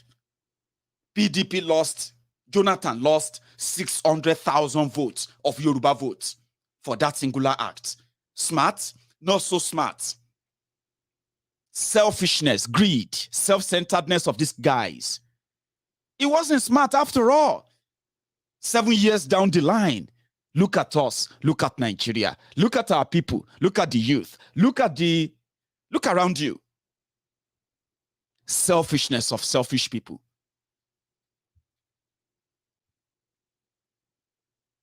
And they are positioning themselves, deodorizing their stench to look new, good, because they have something for you. Again, when they don't. Let me open the line. Some of you are dying to phone in. I've been checking my phone and realized that some of you, I didn't plan to, but it will be fun to hear from 1 or 2 people tonight. Obasanjo has made it clear he has no apology for any of us. Some said, Mayegun, we have no get any apology for Obasanjo. Somebody that cannot tell us what is one Nigeria, what is oneness of Nigeria. He couldn't describe it without putting himself in that picture because it works for him. He's a good example. But what about the 34,000 people killed in Borno State in the last 10 years alone? They are not as lucky as Obasanjo or Bankparo, right? So I'll keep the rest of our minute, which is going to be about 30 minutes or 35 minutes. Let's manage the time. If you phone in, make sure it's just WhatsApp call. Meanwhile, listen to this so somebody gets a suggestion for how to end the banditry, the terrorism. And it is no other person, their national representative or national commissioner. The problems Nigerians have, we have long-term problems and we have immediate problems. The long-term problems, when people talking about constitution, revenue, allocation formula, all these are long-term problems. But today, now, we are facing a Frankenstein, a monster we created ourselves. And Ijomani would say it's a second-class Nigerian. He's treated as a second-class Nigerian. Let's accept. But do you know that there are also third-class Nigerians? When you talk about graduates not having jobs, and this is a time bomb, how about a chunk of Nigerians, a big population of millions that has no even a primary school education? How will they cope? And this political, socio-economic, ecological disarray that is facing the nation. So this third-class people now is the Frankenstein that we're facing. They respect no religion, they respect no ethnicity, they respect nothing. People talk about a boss burnt in Sokoto State by bandits. When we all know bandits initially, they don't kill people like that, they kidnap people to get money. So what has metamorphosed and turned them into a Frankenstein, a monster that is now trying to kill people just like that for the pleasure of it? Have you asked for 1 second? They have women too. They have children too. Have you asked for 1 minute that what happens to their children when we are bombarding their rugas? What happened to their children when we are bombarding rugas? You are talking about when they kidnap school children. Don't you ask, okay, which school their children go to? Because we don't have answers to this, that's why we are surprised. But if we have embraced them as Nigerians and extend to them what we extend to Nigeria, or at least give them hope, just hope, you'll see a difference. And this is what we learned when we ventured there. It's not an irretractable problem. It can be solved. But we need the right political environment to do it. Many people, like the kind representative is talking about military actions. We are here for peace. And we have seen that peace can tame this Frankenstein. I have seen it. What we need to do is to build, like the Global Peace Foundation and Vision Africa, what they have been doing around the world, like building homes and schools, giving locals animals to breed, giving them medical. I know it is kind of, psychologically stressful listening to him. It's the same, rhetorics. Give them schools. You cannot, if soldiers bomb them, have you thought about their children? Have you thought, when you said they kidnap school children, have you thought about their own children if they go to schools at all? All these things are supposed to be our concerns. And since we don't care, the price of us getting kidnapped or killed is not too much to pay until we care. And the people who are supposed to care, who are getting paid to care, they don't. So it's our fault, according to these guys. So I'm going to take just 1 or 2 calls, okay? I'm going to call it a night. Hopefully, we'll have a chance of starting early enough tomorrow, hopefully. So I've got my first caller. Let's see. Hello. Hello. Good evening, Mayegun. Good evening. One name. How are you? No, my name is Adeleke. Adeleke. You know what one name is, by the way, right? My brother, it means, but I'm going to say Adeleke and stick to that. How are you, sir? Okay. Oh, I'm very fine. Great. Where are you calling from, if I may ask? From France. You're calling from France. So you have the floor and you are live, please. You know, Mayego, our problem is, I can tell you, Awolowo caused Yoruba problem. Awolowo and his disciples, Jakonde, Bola Ige, Ajasin. Do you know why? Tell me, sir. After independence, 3 months after independence, a Yoruba man raised it that let us follow India and Pakistan way. They refuse. A Yoruba man, it's lack of foresight. A Yoruba man, when I remember his name, I will call you, I will tell you. He told them, let us follow Indian Pakistan way. They refused. You know what happened? After the West here, Operation West here, Fulani jail all of them. That's true. If they follow the Yoruba man advice, Fulani will not come and jail them in Oduduwa land. Never. Absolutely not. Never. Fulani will not come and jail them in Yoruba nation. I don't know what they want with one Nigeria. See where we are today. Tell me all Awolowo achievements have been destroyed. United UI, Lagos, all the roads, Cocoa House, all the settlements, everywhere have been destroyed. All what Awolowo Lagos for have been destroyed. Where are we today? Nowhere. Let us follow India and Pakistan where they said no, they want to die in one Nigeria. See what we are facing today now. See what we are going through. One Nigeria. Where are we today? The sad thing is that all Awolowo Lagos have been destroyed. The sad thing is that nobody can define one Nigeria. They can't really define it. Something that we can say, okay, this is. Tell me, what did Awolowo labor for? Destroyed by Fulani. Let us go and say no. Let's assume they don't know. A Yoruba man asked them, let us follow India and Pakistan where they refuse.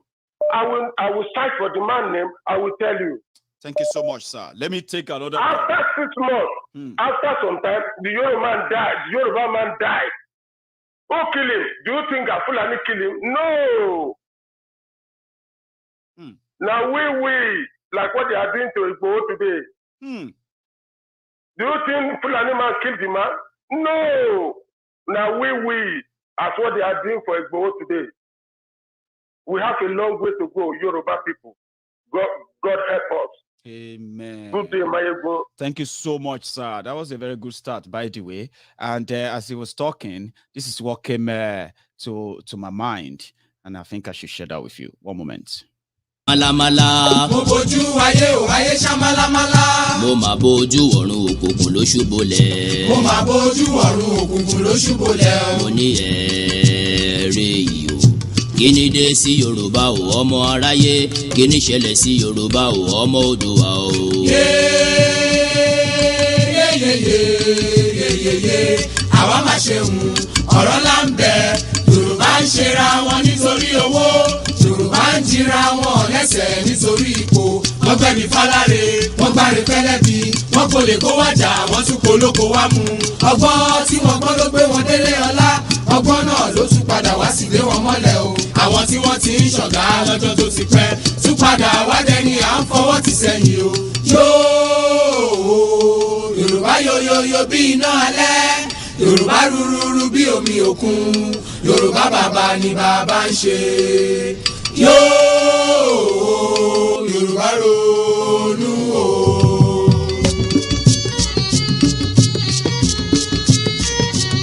Yorùbá sọra wọn di bọ́ọ̀lù fáráyé gbá. Wọ́n bá gbá wọn sókè, wọ́n tún gbá wọn sísàlẹ̀ o. Ẹ̀yà tí ó ti kéré tẹ́lẹ̀ ni wọ́n gé. Thank you for that. I have somebody on the line. Hello. Hello, yeah, Mayegun. How you doing now? I am fine, Baba. How you doing? Yeah, it's nice talking to you. It's a pleasure. I'm Your going to name, by start the by, way, I'm going to because you're test live you, now. Mayegun. You know, my name is Tuji from Plumstead. TJ from Blumstead. You're live, brother. Yeah. Go on. Okay. First is, you know, Mayegun, you don't support violence. I don't. But what we are calling from, what we are calling for, we are against violence. And there's no way on earth we're going to get it peacefully. Are you telling me, Mayegun, if you are attacked, you won't defend yourself? I will. Absolutely. I will. Okay, good. Fantastic. Now let me go on to OBJ. OBJ, I'm from Abeokuta. I've lived in Ibarra for a very long time, but I'm in UK. But you see, anything Obasanjo lay his hand on is pure bad luck. I'm telling you, I've known the man for a very long time. And my best friend knew that anything, the moment they mention Obasanjo, I'll just change the telly. The man is too evil. I'm telling you, it's too evil. If you ask Obasanjo a hypothetical question about how Odudua is going to look, he doesn't know. And he says he's more Nigerianness than Odudua. Who the hell is he? Who is he representing? Everybody, most people that have worked under Obasanjo when he was in government, most of them are supposed to be in jail by now. Absolutely. Even that includes Obasanjo himself. All this Fayose, all this Mimiko, all of them, they need to gather all of them up because they knew about Bola Ige. Who killed Bola Ige? They got away with it. Even Tinubu that is talking about Swagger, he has a case about, what's that name? Giwa or so. So all these people that have been ruling all of them supposed to be in jail. TJ, are you talking about Funshaw Williams? Funshaw Williams, yes. And he has the guts now, he wants to be president. Yeah, they have ruined people's life. They have ruined people's life. Most of the people that are brought today is because of what they have done. God bless you. And you see, that stupid man that is going, Obasanjo, you know, one of our problems is respect in Nigeria. If Obasanjo, when Buhari came to see David Cameron there, his hand was behind him, talking to Cameron. I don't know if you see that picture. He was right behind him. But how old is Cameron? How old is Boris Johnson? How old is Macron? How old is Trudy? None of them is up to 60. They are talking. That Obasanjo is doing errand boys, telling people that is working for Europe. Àwọn ọmọ náà ń rán iṣẹ́ kiri, òun fò kiri, òun jókòó pẹ̀lú terrorists, òun run ìlú tiẹ̀ down, and they will be saying, you're the leaders of tomorrow. So did they give us the space to come in and take over? Too many questions. And they will tell you, respect your elders. Who are they? Say Oni of Ife, you respect me. How old is Oni of Ife? Who is Oni of Ife?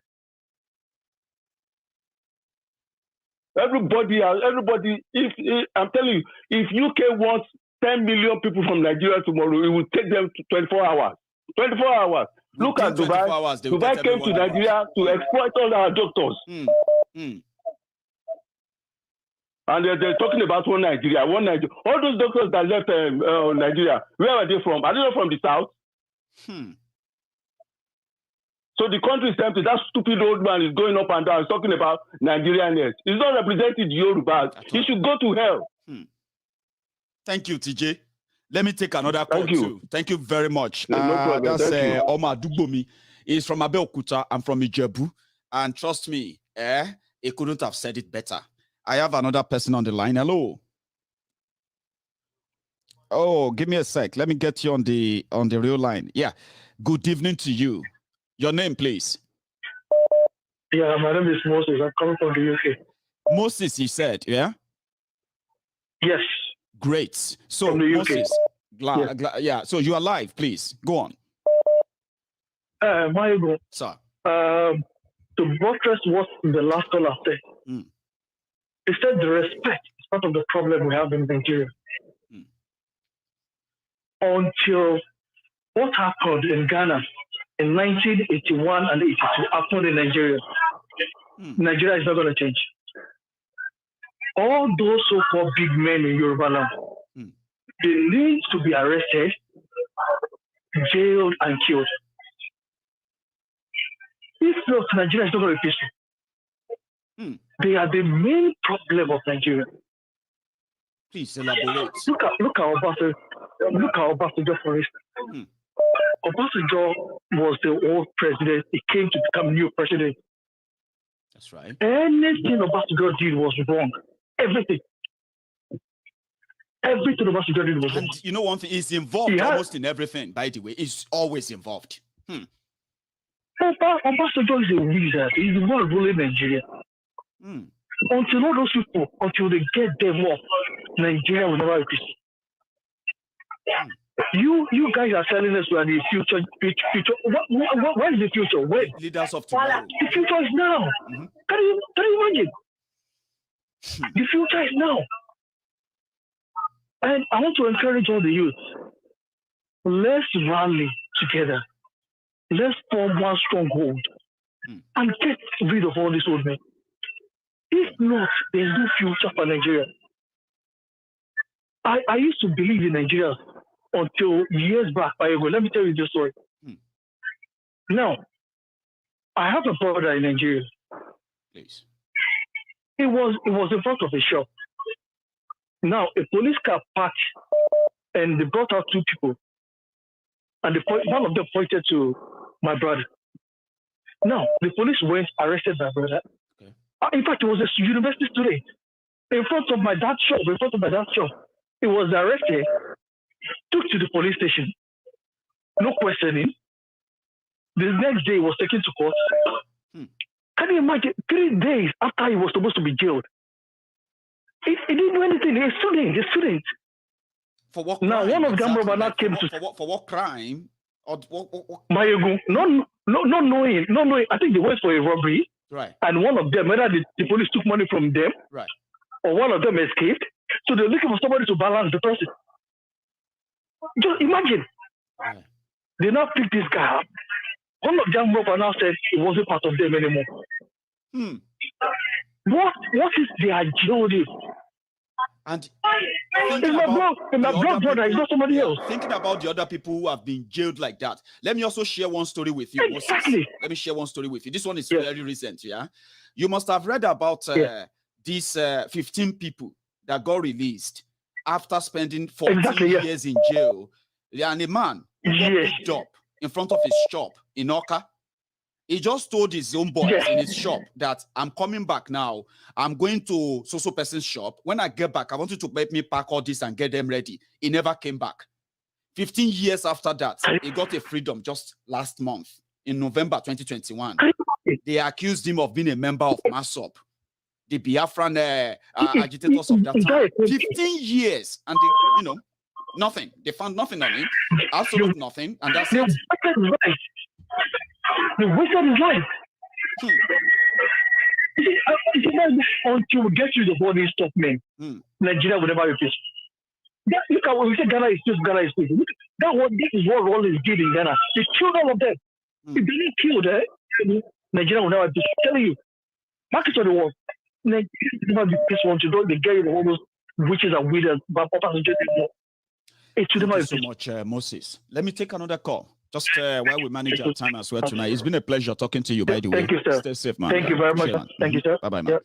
So I have another caller. It seems that friends from the UK seems to be getting the front lead on the queue. Hello.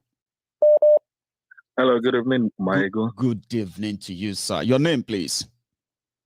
My name is Olu. I'm calling from London. Olu from London. How are you? I'm fine, thank you. Great. Yeah, it's so heartbreaking hearing from Obasanjo again. I want to believe God gave him 2 chances.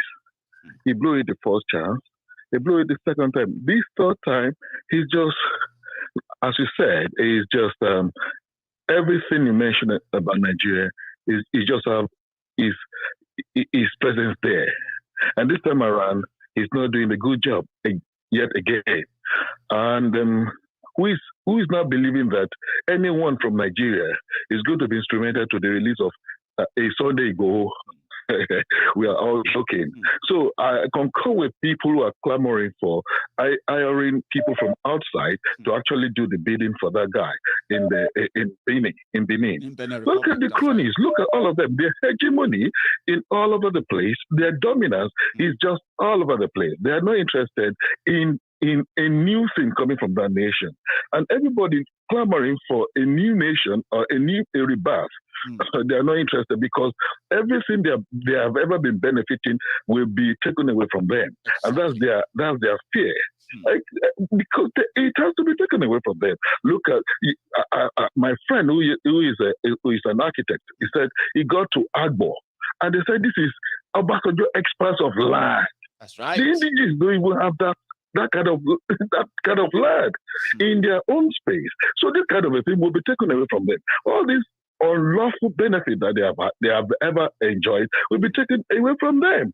And that's why you will ever believe in one Nigeria. And what is Nigerianness, for crying out loud? You are copying what you do. You cannot even define. Nobody can you cannot come explain to us. You are older, right? Olu, right? You are old. I mean, you are older man. You are not a kid. I am older man in my own little way. I'm not a kid. And if my kid asks me, Daddy, who is a Nigerian? I will have to make something up or tell him the truth. You know what? Nobody is Nigerian, right? Or I will make something up and say, well, we Nigerians, we are but most importantly, right? And disappointingly too, when you start to try to make up something to say, this is what Nigeria means, you find yourself describing your tribe, describing where you come from, where you've been, and all those. Nothing to really attach it to Nigeria. Nothing. There's no homogeneity in Nigeria history. There's no homogeneity. You cannot say this is what Nigeria is or who is a Nigerian. That is what it is. Let us go our different ways. Let us have a rebirth. Let us live and let live.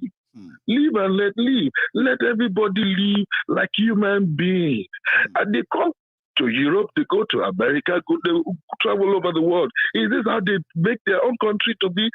What are we enjoying outside Nigeria? We're not picking dollars or pounds on the street, but you live like a human being. Your right cannot be overridden, even by the law enforcement agent. They want to arrest you even if you are contraband. You will see the kind of respect they will give you. Until that kind of a thing. Look at what they did in Ole's house. And they still float. In fact, it's a disgrace. They are still keeping the bodies, killed two people. Olu, do you know that? They are still keeping the bodies of the people they killed at Oloye Igboho's house. They are still keeping the bodies. I guess they have dumped them in the river, according to one video I saw. They said the cronies that they use, they normally dump those bodies in a river. Maybe they have dumped them in the river in Osun State. I don't know, near Ejigbo or somewhere. He mentioned in one of those videos. Under Buhari, under Buhari, nothing is impossible. So I'm never going to say no, because why would you keep the body of people you killed, murdered? That's a murder, right? Why would you keep them in the morgue and their families have no access to them for 6 months? So I'm never going to say probably that is not true, but I hope it's not, honestly speaking. I hope so too. Thanks so much, Olu, for your time. Yeah, thank you. Thank you so much. And I'll take one more call just before we go. Hopefully, hello. Hello, Mayegun. Hello, sir. How are you tonight? I'm fine. Your name, sir? Are you still alive? You are alive, sir. That's very good. That's very good. And please, you need to help me turn.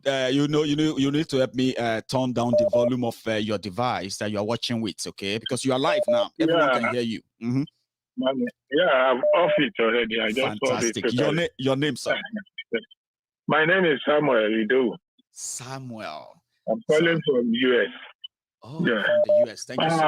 Go on. You see, the guy that said something before this last guy, Abelta guy. Yes. That guy, he doesn't know what he's saying. He doesn't know what he's saying. Maybe it's a small boy. Awolowo did the right thing that time, they are all, even though if it's you at that time, that is what you will do, that Nigeria, one, they don't know left or right than to make it as what our ancestors do, all these British and co. That is what they can do. But later, he did the best. He did his best. That is why we all anybody at 60, 80 now, that's why they go public primary and secondary school. Whichever again did that. See what this stupid Molams, see what they did now. They make sure they turn the school to the government school and ruin everything. Ruined everything. In West. See how they ruin everything, including everything that Awolowo did.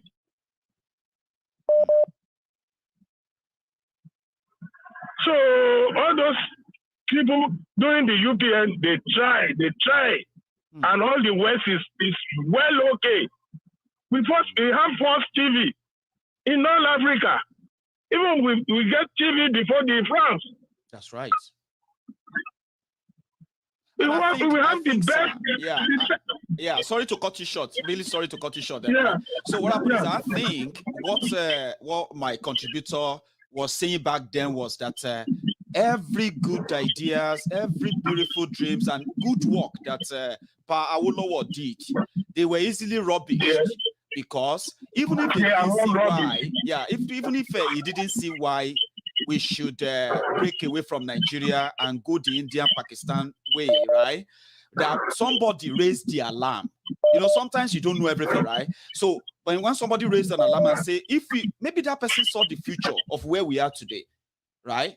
But again, it wasn't like rubbishing what Awolowo did. It was just like that singular move could have saved us all of this today. You know what I mean now? But again, you have your position on that.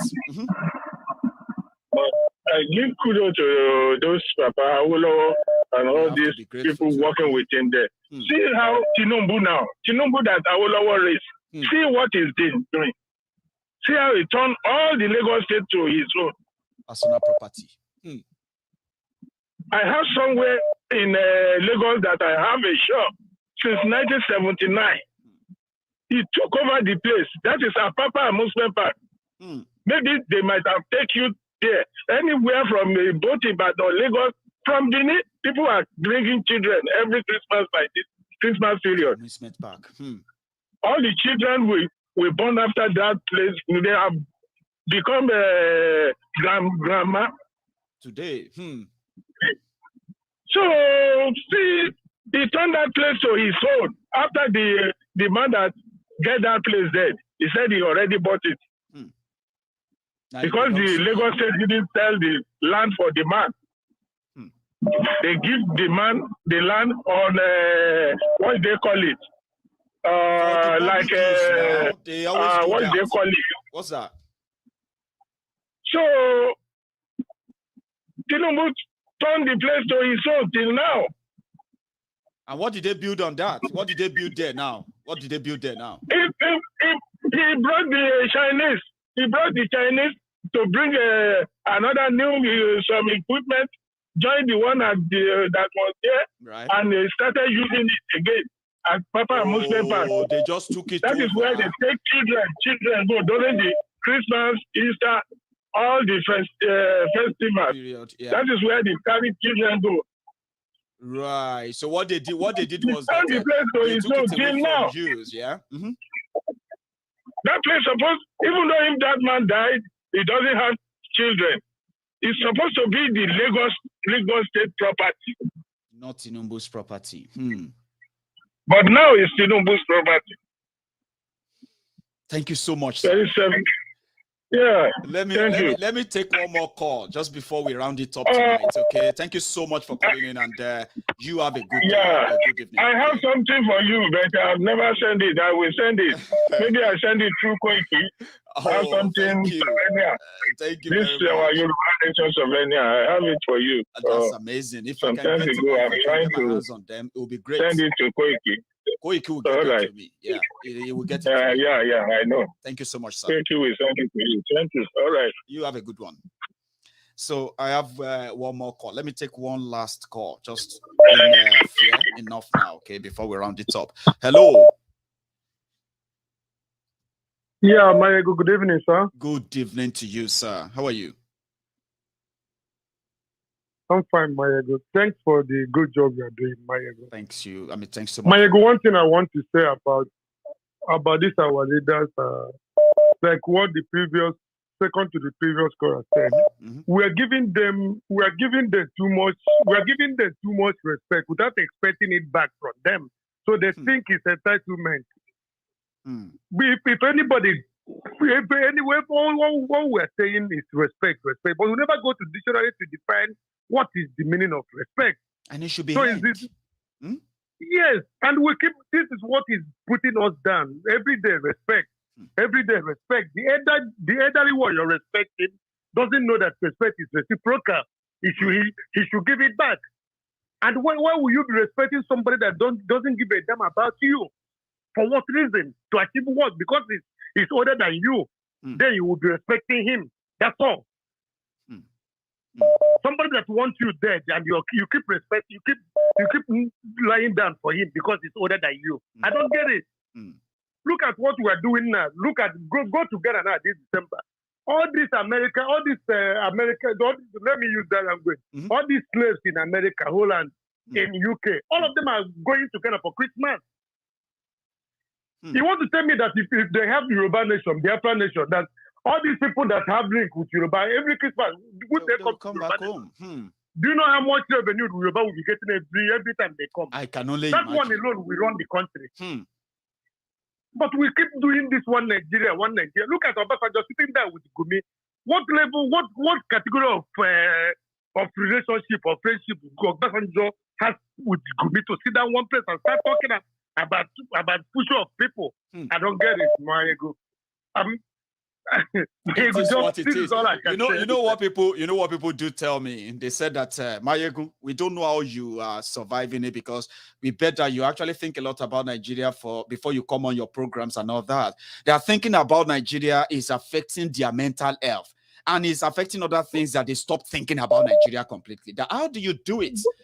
And I just saw that frustration there now when you kept talking. You got to a point and you felt like, oh man, like, yeah. Anytime I talk about Nigeria, at some point you will see that I'm losing voice. I will start getting. It's like I'm so annoyed. Like it can be. You are not alone. You can never talk about it, but that is why Mayego, I respect you so much, especially you among all these people broadcasting, because your things is always constructive. You calm down. Sometimes I would be wondering, but I know it's a gift anyway, because I honestly I call you John the Baptist from the beginning, because the way you're giving the name, I say no, this Mayego is baptizing them. Some people don't like it, and like you said, they said I'm disrespecting them. Too much respect, Baba. Too much respect. Mayego, if we never define what is respect, then we will keep. No, we need to buy Mayego. Enough is enough, man. For how long we respect? What do we achieve? Nothing. This time, no. It's enough. Thank you Mayego, so much. Keep the fire burning, Mayego. Anybody that doesn't listen, any deaf and dumb will later hear you. Believe me. Because if we have to use sign language, my brother, we will use it. Trust me. Whatever it will take until everybody comes to that conclusion that, oh boy, if let's not get the message, we need to act.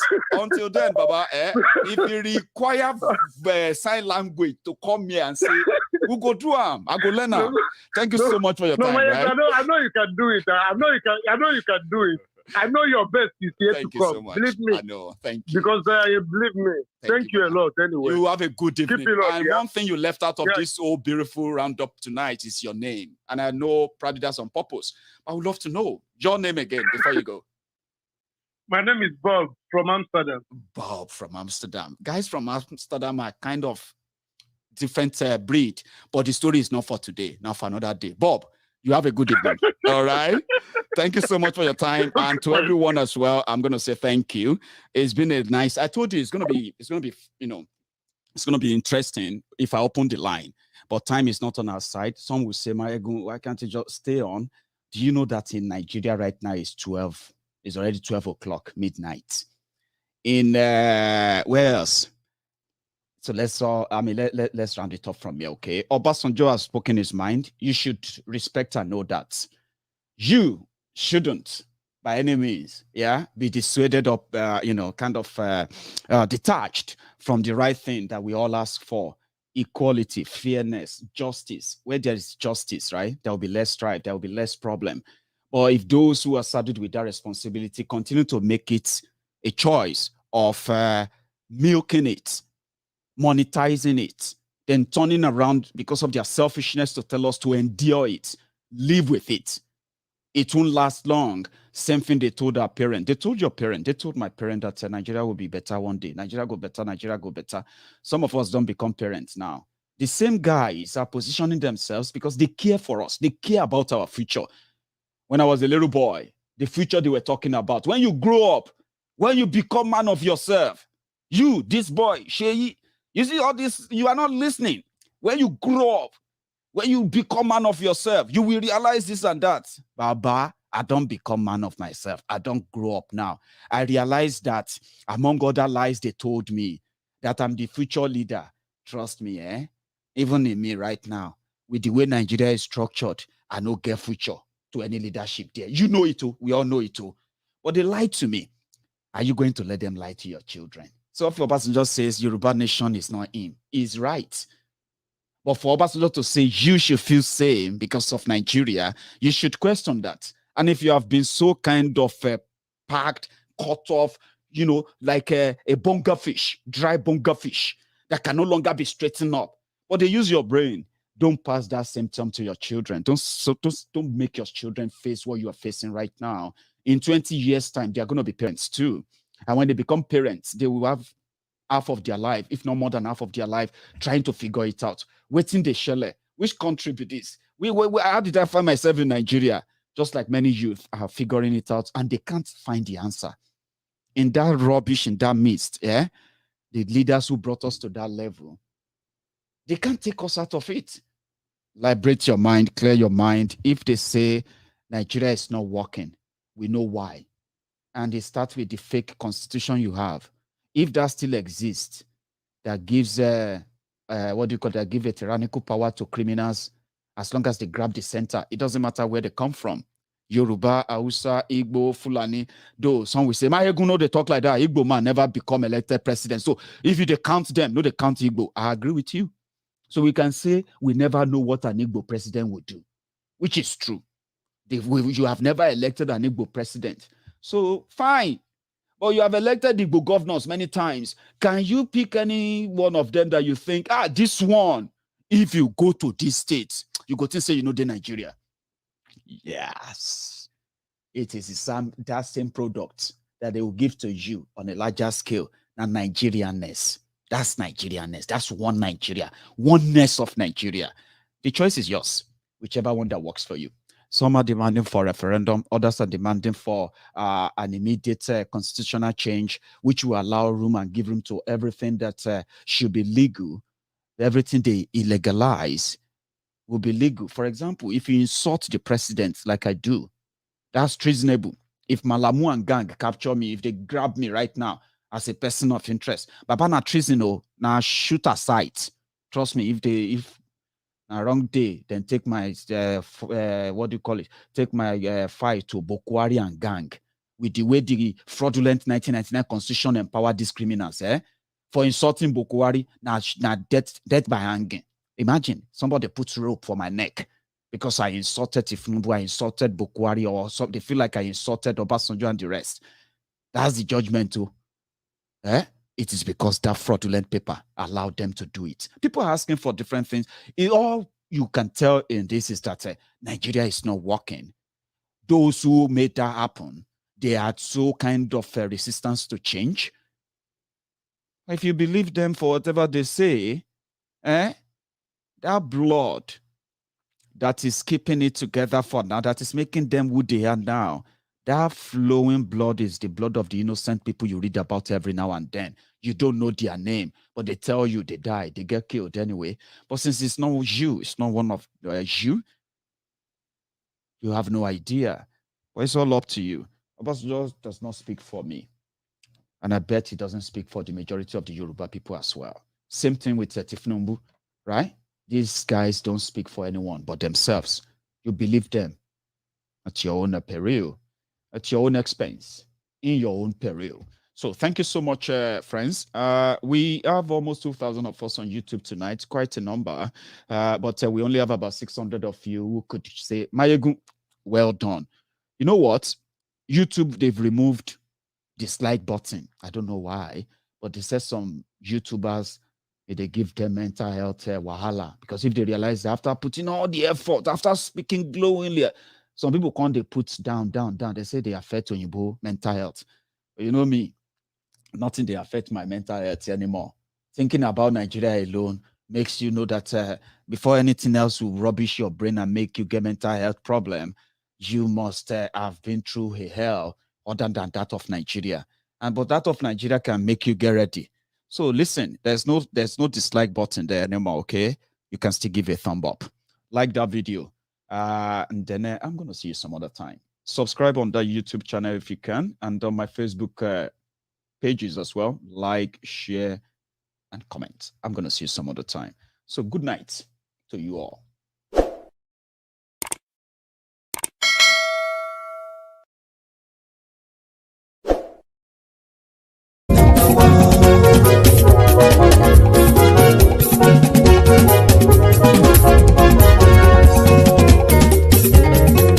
Àní ẹ̀sùnra kì í. Máyégún ti dé. Máyégún ti dé. Ọ̀jẹ̀lú ẹ̀sùnra kì í. Máyégún ti dé. Àní ẹ̀sùnra kì í. Máyégún ti dé. Lórí Facebook. Máyégún ti dé. Àní ẹ̀sùnra kì í. Máyégún ti dé. Lórí YouTube. Máyégún ti dé. Àní ẹ̀sùnra kì í. Máyégún ti dé. Bọ́ bàbá gbé wúrẹ́. Àní ẹ̀sùnra kì í. Máyégún ti dé. Ijó ìgbádìyẹ. Máyégún máa wí. Àní ẹ̀sùnra kì í. Máyégún ti dé. Pẹ̀sìdó bá rúfin o. Máyégún máa wí. Àní ẹ̀sùnra kì í. Máyégún ti dé. Igbó nìna kówó jẹ. Máyégún máa wí. Àní ẹ̀sùnra kì í. Máyégún ti dé. Ọlọ́pàá tí ń darí bá. Máyégún máa wí. Àní ẹ̀sùnra kì í. Máyégún ti dé. Aṣòfin tí ń rúfin o. Máyégún máa wí. Àní ẹ̀sùnra kì í. Máyégún ti dé. Òpùrọ́ olóṣèlú. Máyégún máa wí. Àní ẹ̀sùnra kì í. Máyégún ti dé. Ọ̀jẹ̀lú ẹ̀sùnra kì í. Máyégún ti dé. Àní ẹ̀sùnra kì í. Máyégún ti dé.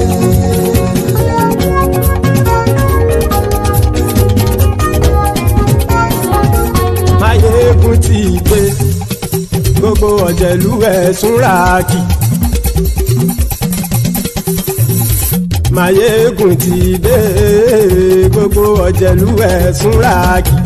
Ṣùgbọ́n ní bá ti ṣe èyí tó yẹ kí wọ́n ṣe, ọmọ bá dèrò ní fi wọ́n níran o. Máyégún ti dé. Gbogbo ọ̀jẹ̀lú ẹ̀sùnra kì í. Máyégún ti dé. Gbogbo ọ̀jẹ̀lú ẹ̀sùnra kì í.